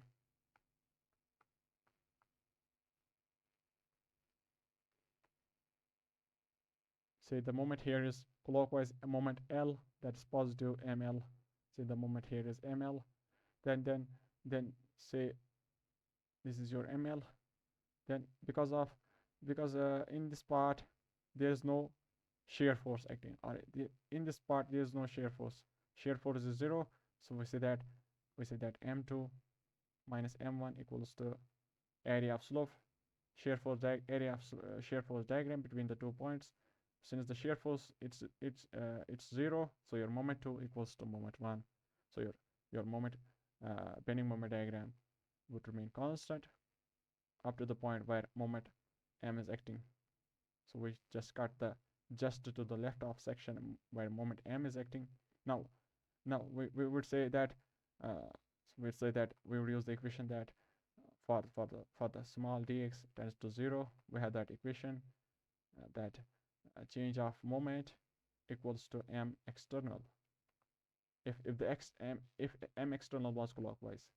So that moment just to the right of p, just to the right of moment m equals to moment just to the right, just to the left of moment m, and plus m external. Your m external is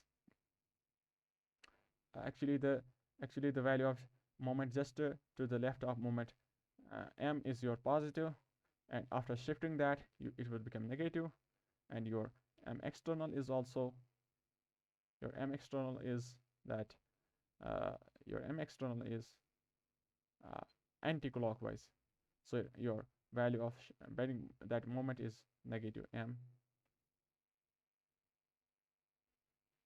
So your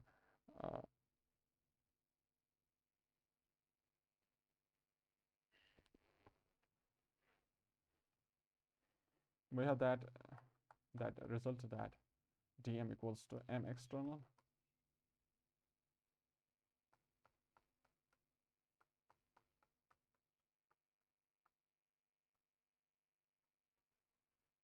Say the moment here was m left and it remained constant. Then after that, at this section, moment since moment is acting anti-clockwise direction, so there would be a decrease of BMD by an amount of m. So it has decreased by an amount of m. For anti-clockwise moment, the BMD would drop by m. BMD drops by m, but the anti-clockwise moment was there, so it drops by m. And after that, in this part there's no shear force diagram area. Since there's no shear force area diagram, we can say that the moment diagram would remain constant. And at the end there is a moment of r, that's equals to, so your moment r equals to moment 2 equals to moment moment 1 plus m external. So your moment r equals moment left was your bigger value, then you do plus and minus anti-clockwise moment m. So your moment r is lesser than the moment left. So the conclusion is that for the BMD, for the bending moment diagram, if the concentrated moment is acting clockwise, you have a rise of m, and if the moment is anti-clockwise, BMD falls by amount m. And if there's only that there's no shear force acting, so we say that it's pure pure bending case, so there is no shear force diagram. Next one is your uniformly distributed load. Let's say it's your uniformly distributed load W, and here the shear force is V left, and the shear force here is V right. Moment here is moment right, moment here is moment left. So we have that result that we derived first one. So we say that the shear force diagram would be here with this. The shear force here is V left upwards. Shear force here is VL upwards. Then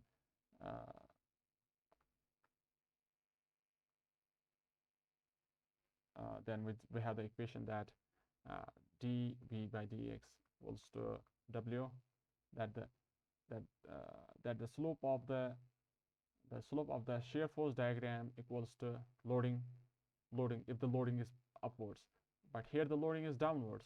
So your slope of the shear force diagram at this point would be a slope that's downwards.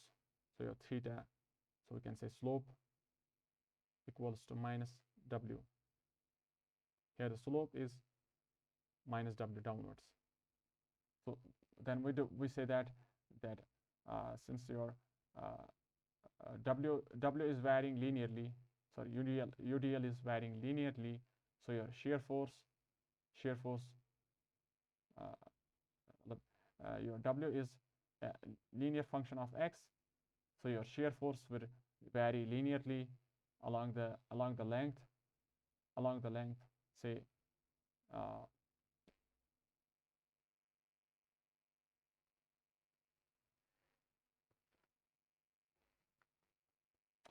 so it would vary along the length.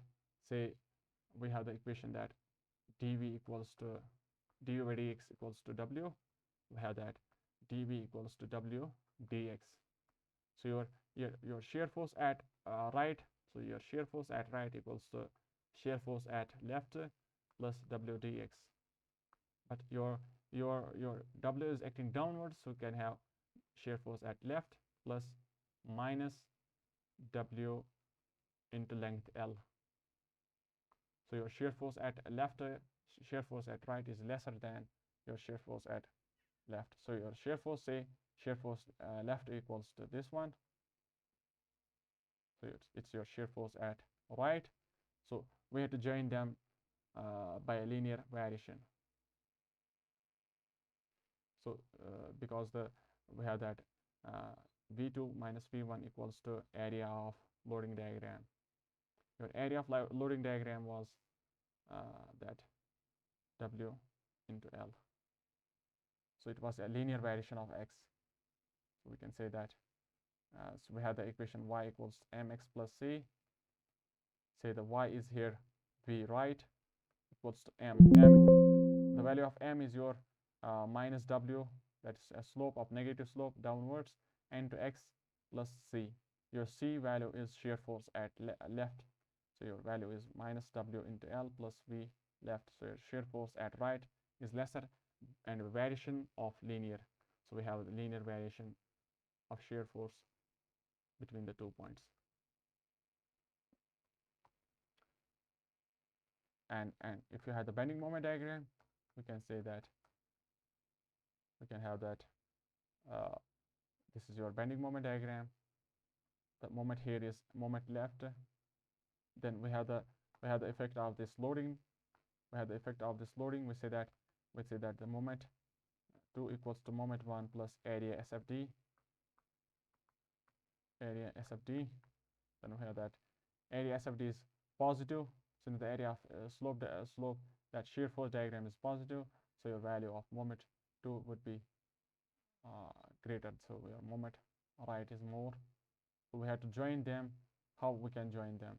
Since if you're we have that dm by dx equals to shear force, so the slope of the curve of the bending moment diagram is equals to the shear force itself. If the shear force here is positive VL, so your slope here is also positive VL. So it's your positive VL slope. And if the slope here is if the shear force here is positive shear force of VR, so your slope is also positive VR slope. So your slope is also positive VR.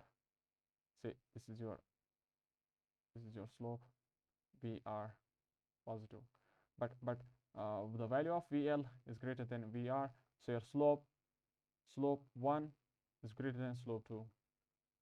If your slope 1 is greater than slope 2, say this is your slope 1, more angle, and your slope is lesser, so you have to join them. If the loading is if the shear force diagram is linear, then you have to multiply it with your x, then you got the moment as function of x square. So your function your moment is, you have to connect to the 2 points by a variation of that parabolic variation. So your variation is parabolic variation. You don't have to make that slope 0. There is slope equal to shear force at right, and there is also slope equals to right. We can't say that we can't make this diagram this way, that here is moment R, moment left. We can't say that we can go this way, we can't go this way also. We have to go somewhere. Say here the slope is this one, here the slope is this one, something. So we have to join the two parabolic in a parabolic fashion. So the conclusion is that if your loading has degree of, if loading diagram has the degree of n, your SFD has degree of n plus 1, and your bending moment diagram has degree of n plus 2. So it's very important conclusion. This can solve your problems very easily.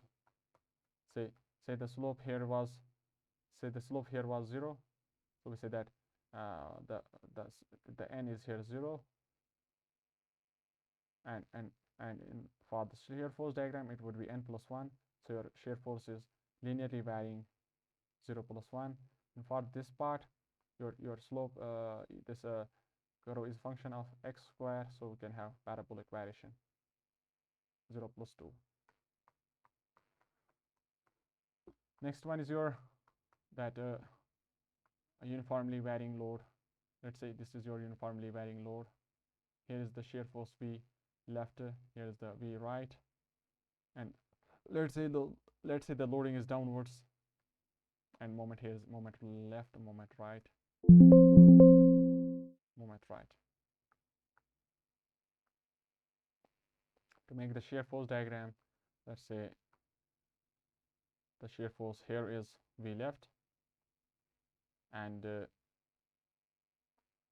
we have that, since the we say that the shear force at 2 equals to shear force at 1 plus area of loading diagram. So your area of loading diagram is negative 1 by 2, say negative some of parallel sides, say the intensity here is W1, and here is the intensity W2. We say that W1 plus W2 divided by 2. Already we got that. W1 plus W2.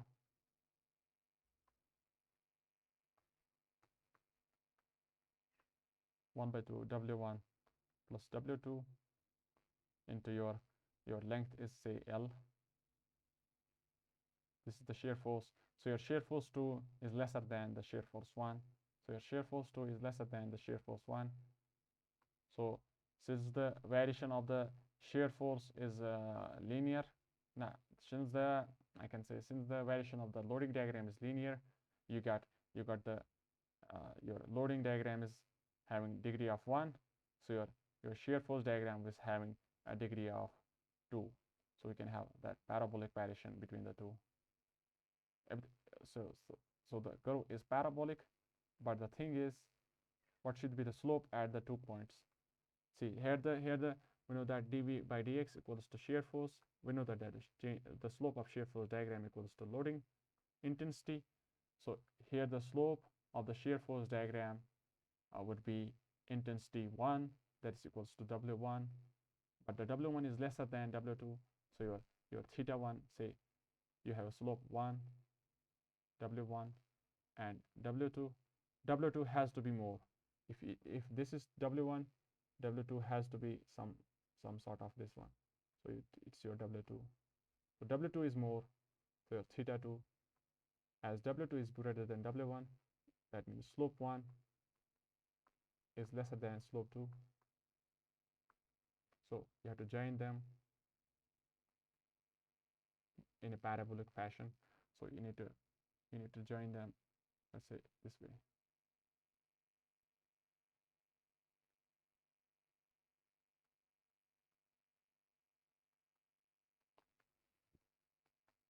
And the bending moment diagram, you have moment m left positive, and the moment left equals moment right equals to moment left plus area of the shear force diagram, that's equals to say this value. The shear force diagram, say area of SFD. So your area of SFD is positive plus positive value plus positive value as a area. So your moment right is more. You have to join the two. But what should be the slope of here, slope here and slope here? We know that dm by dx equals to shear force. So your slope at left equals to shear force at left. Your shear force at left is that shear force at left is greater than shear force at right. So your slope 1 is more. So your slope 1 is more and slope 2 is lesser. So your slope 2 is lesser and slope 1 is more. So you have to join them in a degree of, so your BMD degree is 3. That's cubic parabolic. If this was parabolic, it has to be cubic 3 degree. So you have to join them by a cubic curve. Similarly, if the loading is, say, same loading but in the opposite fashion, say this one. Here the intensity is W1, that's more than W2, and it's acting downwards. You have a shear force of V1, V left, moment of ML, moment of MR, shear force downwards VR. So your shear force diagram is VR, V left, then you do minus of this area. Your VR equals to V left minus area, minus of area loading. So your what's the slope of this and this? your loading is degree of 1, linear variation, y equals mx plus c. Your variation is with the x, that's linear variation, x power 1 loading. So your shear force diagram is a function of x square. So it would be 2 degree. That's parabolic variation. So the slope here is more because the W1 is more, and here the slope is less. So we have two options. Say either we can go this way or we can go So we can go this way, and we can go this way also.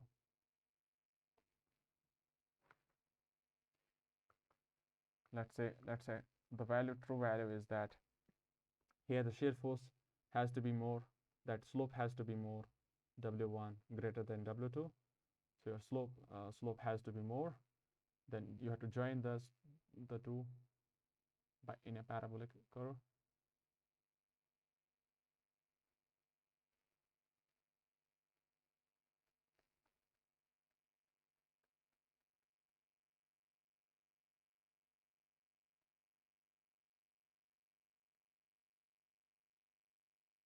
Your W2 is lesser than W1. So your shear force 1 is greater than that. Your loading intensity W1 is greater than W2. So your slope theta1 greater than theta2. You have to make the curve such that theta1 is greater than theta2, and the variation is parabolic. Now if you have that bending moment diagram, you have moment left, then you have the area of SFD, that's also positive value, area of shear force diagram. So we can say moment right equals to moment left plus area of shear force diagram between the 2 points. So that's positive, so your moment right is also positive. So the slope here is V left. V left is greater than V right, so your slope 1 is more and slope 2 is less, so we can join them. So your slope is decreasing and decreasing, such that your slope 2 is equals to VR and slope 1 equals to V left. So these were the conclusions that, so if you have the final gist of these, let's say you have the final conclusions of those that you can directly use if you have the loading. Let's say you have loading, this one is your loading, this one is your shear force diagram, this one is your bending moment diagram. If between a particular span there is no load, if there is no load acting on a particular span, we say that the shear force would remain constant. Shear force, straight line.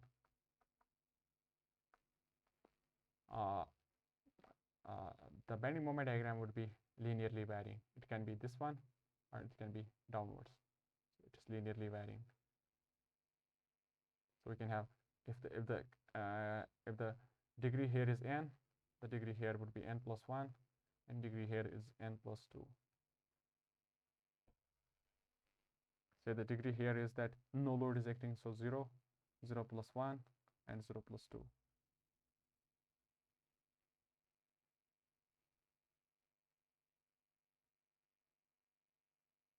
No, not true for this one, not true for this one. Say after that you have that if there is UDL, yeah, UDL. If there is UDL, so your shear force diagram, either it can increase or it can decrease, so it's linearly varying.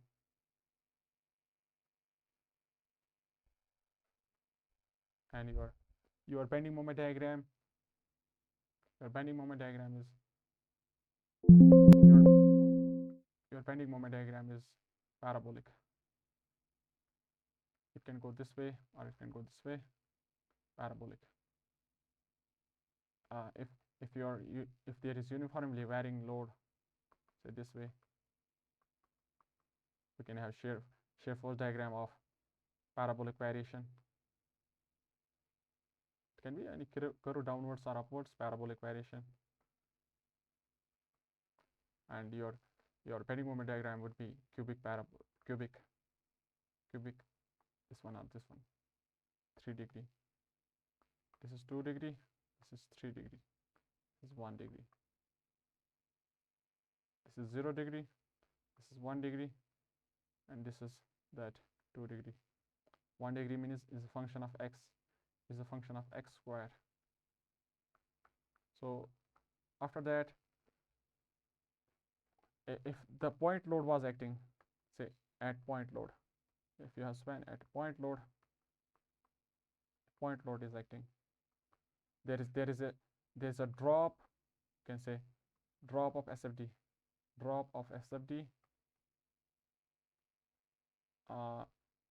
if P is downwards.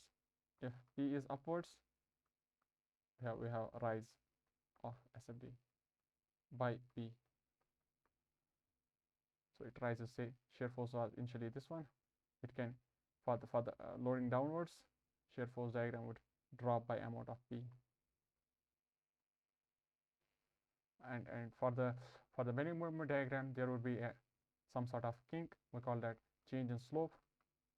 Call it as kink, change in slope.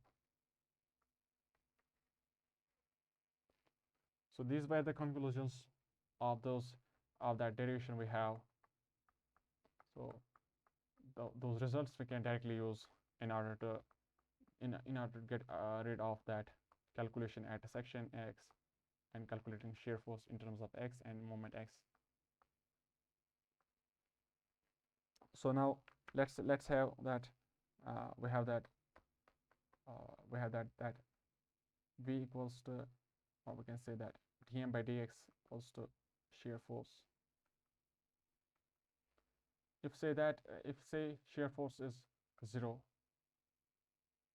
if say that the shear force is 0, that means moment is constant, and it can be maximum or minimum.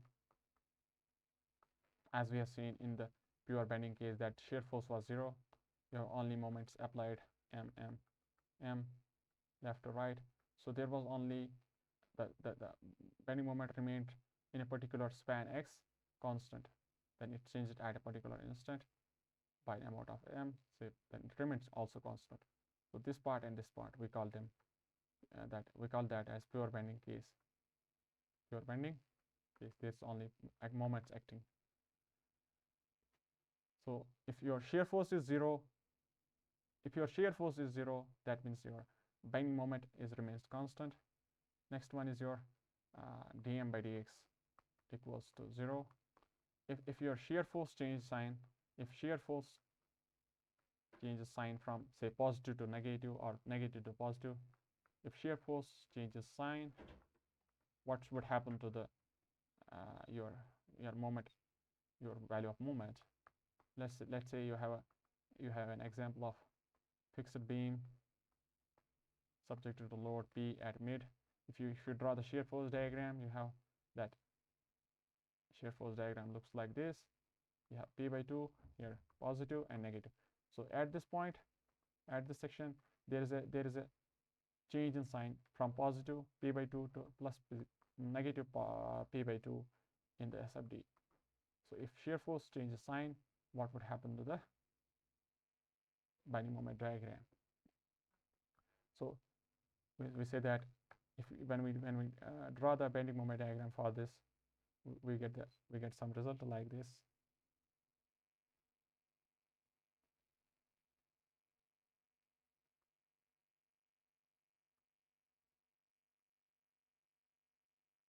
Say here the bending moment value is moment 1, that's negative. Here the moment is moment 2. Here the moment is moment 3, positive. So we say that at the point where the shear force is sign, this part, so moment is maximum there with respect to neighboring points, with respect to its neighbors, moment is maximum there. See, if you say this one and this one, these are the neighbors at the point where shear force change sign. The value of that moment m3, that's greater than that moment right and moment left of that point 3. Now we can see that from the bending moment diagram we got that change in sign also in the bending moment diagram. So your bending moment diagram here, it becomes 0, and bending moment diagram, it also is also 0 here. The point here, if your moment is 0, we say that d2y by dx2 m by ei, that we have 1 by r. That 1 by r is the curvature of the beam. If your moment is 0, that means there is no curvature. If your moment is 0, that means there is no curve. Curve is 0 or curvature is 0. That means part is remaining straight line. So that point, so we can say that this point we call it as POC. Let's call as point of contraflexure.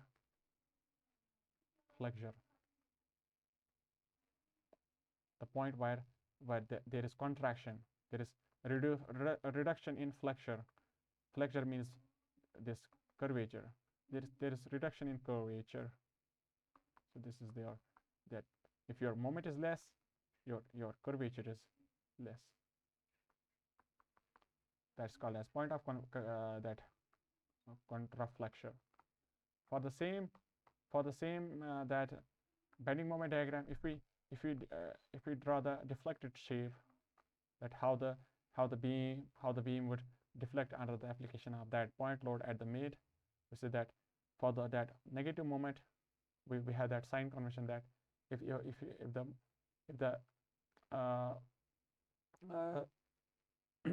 if the moment is such that it causes that upward concavity upwards, that we have that sagging moment.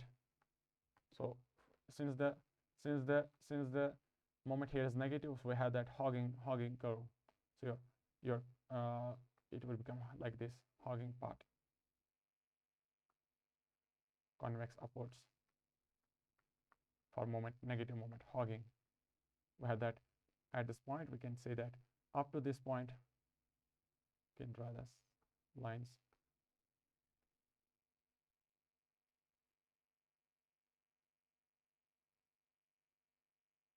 We can draw that. This is called as deflected shape. Deflected shape.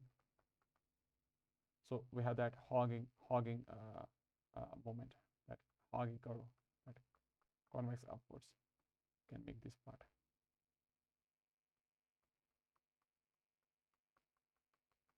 So it is negative. It's sad this way. Negative means assume that if the moment is negative, that means curvature would be this way. That deflected shape would be this way. If the moment is positive, think of that would be a sagging moment. The curve would be formed this way. So after that you have moment of positive. So your moment is positive, then means your curvature would look like this one. Smiling face. If your curvature is positive here, that is called as sagging. You can write it as this one. And after that, you have again that negative moment. So your curvature becomes sad. So this point, the point here where the moment is 0, in the bending moment diagram we call it as point of contraflexure. But in the deflected shape, the same point where the curvature changes sign from hogging to sagging or sagging to hogging, we call them as point of inflection. Point of inflection. Point of inflection.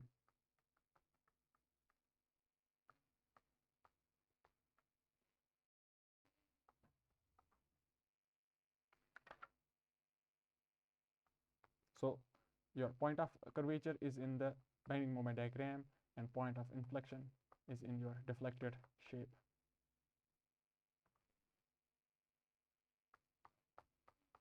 We have concept of that shear span. Shear span is the span where we have shear force constant. If the shear force is constant in a particular span, we call that as shear span. Let's say you have simply supported beam and point load acts at the middle. So you have reaction R equals to P by 2, and this is also P by 2. So your shear force diagram would look like P by 2, then it would remain constant, and after that it will go downwards. So your shear span is that this one and this one. Shear force is constant in this part, and shear force is constant in this part also.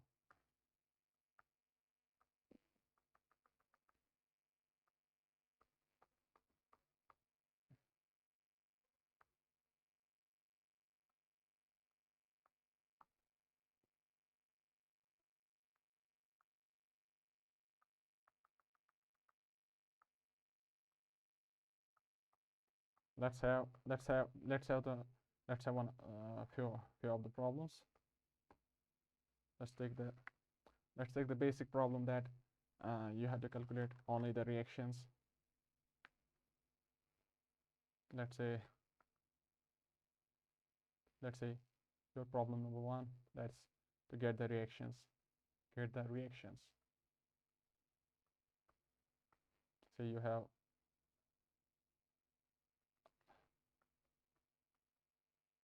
linearly varying load intensity of W here and length L. This is simply supported beam. Get the reaction, suppose A and B. Get the value of RA, RB, and HB. So we can say that summation of horizontal forces goes to 0. That means your HB goes to 0. Actually, horizontal force is usually 0 because the loading is vertical. If the loading is vertical, that usually gives you answer of horizontal force equals to 0. You don't need to calculate the horizontal forces usually. So now coming back to that summation Fy goes to 0, we can say that, let's say the reaction here is A and reaction here is B. You can say A plus B. This is a positive upwards, this is also upwards, and the loading intensity is downwards. You can say that it is minus 1 by 2 W L half of this loading area. You can say the area of the loading diagram, that's half W into L equals to 0. That means A plus B equals to WL upon 2. If you since structure is determinate, you have 3 reactions, you have 3 equations. So we can say summation of moments in Z, summation of moments at, let's take any point, say we can take any point, say moments at, let's take summation of moments at A goes to 0 about Z. So we can say that P minus B into L anti-clockwise about this point, anti-clockwise, plus the shear force, that the area of this diagram, this acts at the centroid. So area of the shear force, actually it's the area of the shear force diagram. We say that is the area of the loading diagram, that's equals to WL by 2. So it acts, this is the value of shear force. You have to multiply it with the length at which it acts from A. So we can say it acts at a distance of 2L by 3 from A, that equals to 0. You can say B equals to WL by 3, and so we can get the value of A. So A value is WL by 2 minus WL by 3, that is WL by 6. Let's have one other problem, that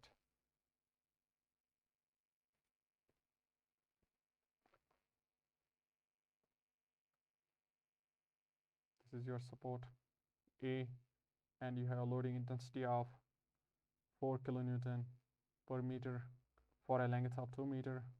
Then after that, at a distance of 2 meter, you have a concentrated moment of 2 kilonewton meter. Then after that, at a distance of 1 meter, you have a uniformly varying load for a span of 3 meter with loading intensity maximum at of value of 6 kilonewton per meter. Then we have after that 1 meter, then the loading intensity is 4 kilonewton, concentrated load acting at this point is 4 kilonewton. Then after that 2 meter, you have a simply support. After that, for 1 meter, then at that point, yeah, applied a concentrated moment of 4 kilonewton anti-clockwise. So you need to calculate the value of that. Since there's no horizontal force, we can say that reaction A in horizontal direction is 0. So we can say that summation Fy goes to 0. So we need to calculate the value of A. Let's say is the value of A, the reaction A, and here is the reaction B. You can say A plus B equals to this summation of all those effects. So we can, since there is effect of moments also, so we need to do first the summation of moments about, let's take moment about A. Summation of moments about A goes to 0, clockwise as positive. So your loading intensity, say 4, we have that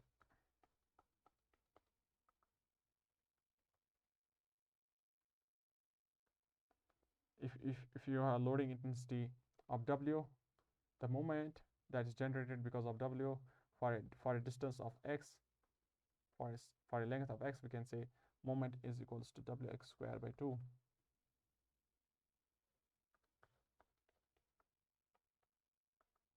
You might have studied it in your engineering mechanics. So let's say 4x squared by 2. So your 4 into 2 square by 2. Your x is 2, this one. 4x squared by 2, it's acting clockwise, so it's positive about this point. Take this point, and you have a line going out of that point A in the z direction. Then you rotate the point, you rotate about that point in the z direction. Those, now you check the moments effect about that point A. Wx squared by 2 positive clockwise, then plus 2 kilonewton clockwise, plus then you have triangular variation. Then you have triangular variation, that half your area of the curve. Area of the curve is 6 into 3. This is the value of your loading intensity, and that shear force. Then it acts at a distance of, say this is your centroid, so it acts at a distance of 2. Then we have to add that 2 plus 2 plus 1 plus 2, that equals to 5 plus 2 7 meter, plus you have to add the effect of 1, that 4 kilonewton at a distance of 1, at 4 5 9, and the reaction is acting in the anti-clockwise, that B into 9 plus 2 is 11, and your anti-clockwise moment of 4 equals to 0. Get the value of B. Similarly, get the value of, then you can also then do summation of moments about that moment about B equals to 0. You can get the value of A also, or you can do that summation of Fy goes to 0. Then you have to see there is one effect that you have simply support beam. You apply moment M anywhere in the beam, you get a, suppose the moment is M clockwise, you get a shear, that reaction equals to M by L, and here you get reaction M by L. That we can do, I can show you how it comes actually. Say taking the summation of Fy goes to 0, which implies your reaction at A equals to reaction at B, or we can say A. We don't know the values. Let's say we have assumed that this is both are acting upwards. We can say A plus B equals to 0. But there's no external force. There's only your moment, M by M moment acting anywhere. So we can say A equals to minus B. Now we have that summation F, summation M. Let's take about A equals to 0. Can have that clockwise moment m, this is your positive, plus b acting as negative, bl equals to 0, that means b is your m by l positive. If b is positive m by l, that means a has to be minus m by l, that means the direction has to be downwards, and for this direction has to be upwards. And by that effect you can calculate the effect of that 2 kilonewton, that this 2 kilonewton effect on this one. You can say that the length for this, the L has to be this one between the two spans.